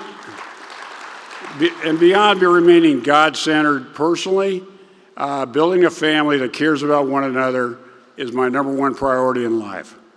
And success with family makes all the work achievements pale in comparison. Finally, thanks to my partners, Gary, Marty, and David and Miller in Dallas for putting up with all my shortcomings over the years. Much like a marriage, there's been a lot of forgiveness, compromise, and perseverance that have allowed us to be on this stage together tonight. I've never considered EnCap to be work, but rather it's been a joyful process of getting our skills sharpened by working together. So thanks to you guys for being true blessings to my life. Now let me turn it over to Marty.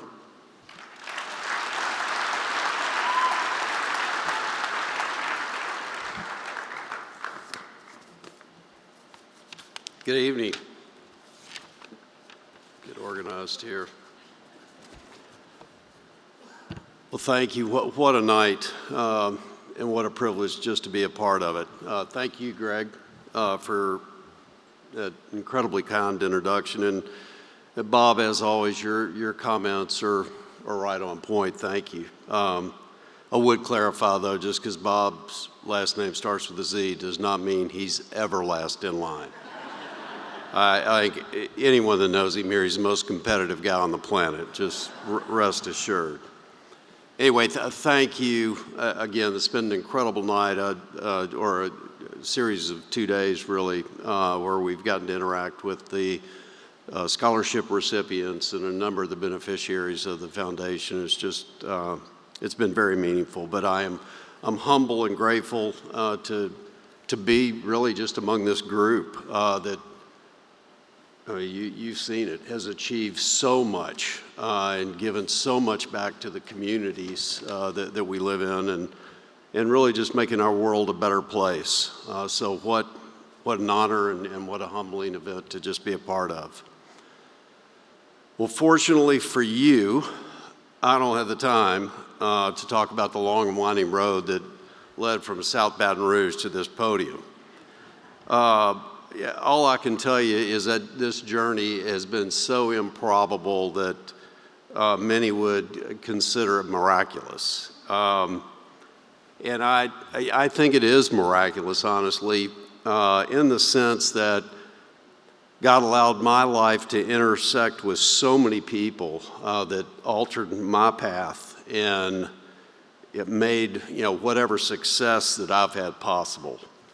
I don't have time, unfortunately, tonight to recognize everybody who contributed to that, because there are many, and many are in this room. But I do have to recognize a few. First and foremost, I want to recognize and thank my wife, Leanne.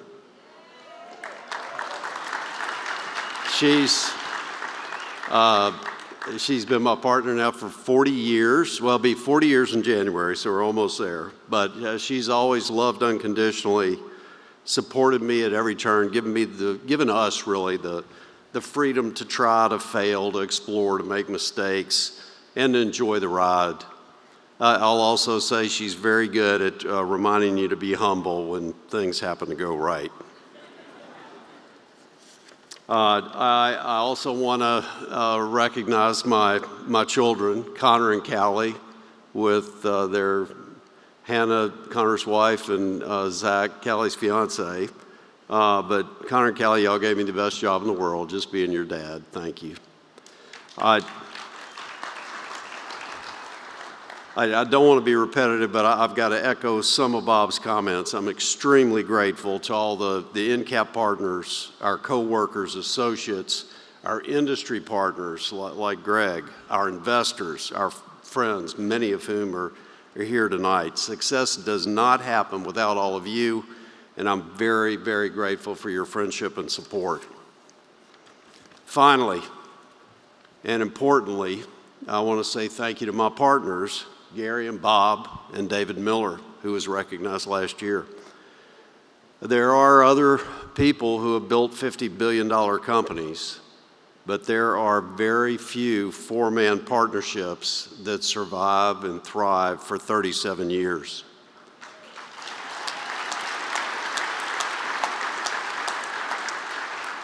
I'm particularly grateful in that I was the last one added to this team back in the late 80s. Why they reached out to me and asked me to be a part of this great adventure will honestly always be a mystery. But I will tell you what I thought I knew to be true coming into our partnership was confirmed over and over during our 37-year history. And that reality is I became a part of a team that had just a unique blend of intelligence, creativity, energy, humor, tenacity, and at the forefront, integrity. I'll assure you we had serious disagreements over the course of time, but never issues around integrity, character, or really ultimately wanting what's best for EnCap, our investors, and our employees. So Gary and Bob and David and Dallas, what a privilege to work alongside of all of you. I'll be forever grateful for this journey together. Thank you again to the Texas Business Hall of Fame. Truly an honor to be on the stage tonight with my partners. At this point, I'm going to turn it over to my partner of 37 years and my good friend for 45 years, Gary Petersen.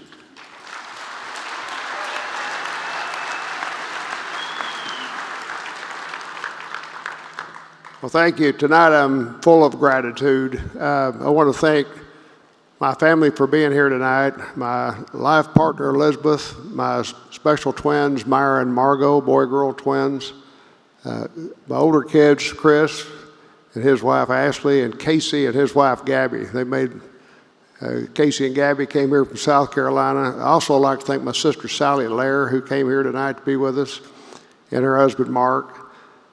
And then there are a lot of other people that came here tonight to join us. Michael Berry, the famous radio talk show host, is here tonight. We've got Laura Ward of Children's Charity. I do a lot of things with her, and we give back to the children quite a bit. And of course, we have Patrick Fertitta here. He owns a few restaurants himself. So I've got a lot of friends in this room. I'm very, very grateful. And thank you to my partners for Bob Zorich, Marty Phillips, David Miller. I feel the same way you do. We're lifelong friends. It's been a great ride. I'd like to also welcome some people here tonight, and I'm going to name a few people. Joe Foran of Matador Petroleum. He's sitting here at my table. He and I have been friends a long time. Cody Campbell and John Sellers are here from Double Eagle. Gray Lisby of XCL, Tim Nine of Verdun here, Chris O'Sullivan and Mark Gabrish of Paloma, Greg Armstrong and Willie Chang of Plains All-American, and finally Frank Suru of Momentum. These are all guys, this is your night. The guys I just mentioned, this is your night, because without you guys, we can't be up here and taking all the credit. So the fact that we've invested money with you guys and done deals with you, we're able to get an honor such as the one we have to now. I've also been very blessed to make enough money to be a minority owner of the Houston Astros and Houston Texans. It's been a lot of fun. But I'm a true Texas Tech nut, having grown up in Lubbock and Amarillo. I've been heavily involved with Cody Campbell and John Sellers in NIL. So we're trying to get a good football team, and looks like we're finally getting there. And so that's been a lot of fun. And then we have tonight Kirby Holcutt, Texas Tech Athletic Director, sitting at our table making sure that money keeps flowing. So we're having a lot of fun with that, but it's pretty fun. I'd like to thank Rob Kaplan and Darren Peschel. I don't think Rob's here tonight, but Darren is, for putting me on the board of the Federal Reserve Bank and also making me chairman of the Federal Reserve Energy Advisory Council. It's been a lot of fun. I've learned a lot on that. And then finally, I want to thank EnCap's investors. We've got 300 investors from all over the world. We've traveled to Asia, Europe, Middle East, all 50 U.S. states. We have so many great investors that are all over the country. We're very, very humble, and we appreciate our investors as well as our portfolio companies. And finally, I want to mention this to you, too, that one of the things I think we're really proud of, and Bob said this, too, is that we created what I think is the best succession plan ever made. It was so seamless that it's been amazing, but Jason Del Lorenzo and Doug Swanson here tonight are now running the firm, and they have done a great job. And so they, with two other partners, Kyle Kafka and Brad Thielman, as the rest of the EnCap staff, you're just doing a terrific job, and we're very, very pleased and humbled by all that. As you can see from the video, we all remain very humble, and part of our success and culture is to give back. We're Christians, and we have committed to giving back to the community, to include many faith-based charities, children's charities, addiction recovery, as well as health care of all types. So love all you guys. Thank you. And on behalf of Marty, Bob, David, and myself, thank you for this great honor. Appreciate it. Thank you.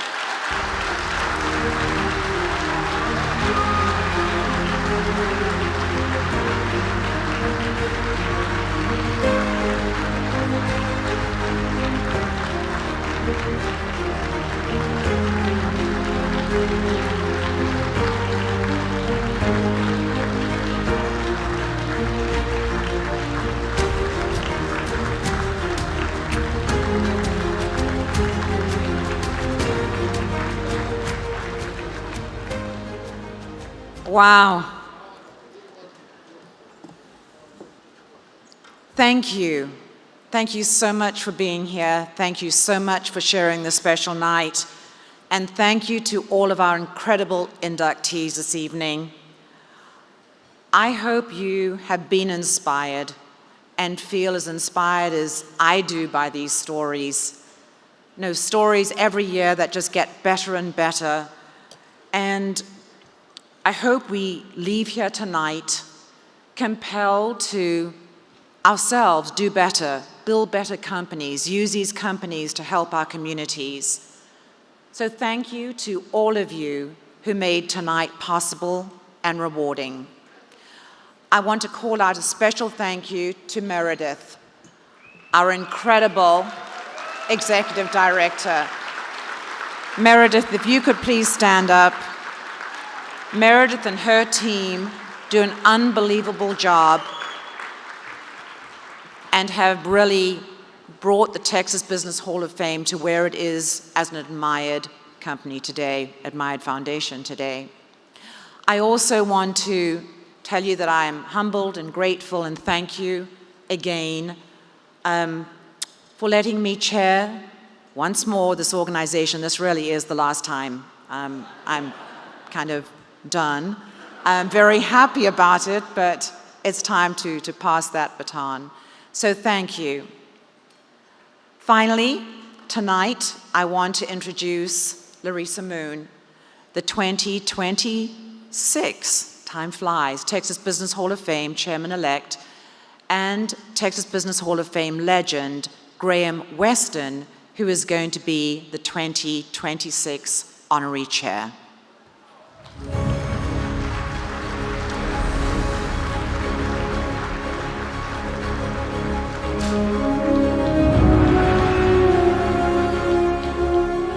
And let's give Amanda a round of applause for a great evening. And her leadership has really been amazing, not, as she said, not once but twice. And I am honored to follow in her footsteps.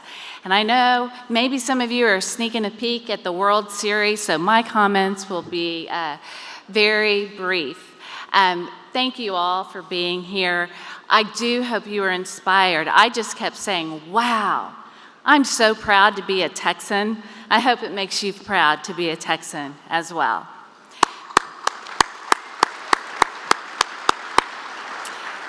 So we're looking forward to next year, and I'm very honored and happy to announce that Graham Weston has agreed to be an honorary chair for the dinner next year in San Antonio, November 12th.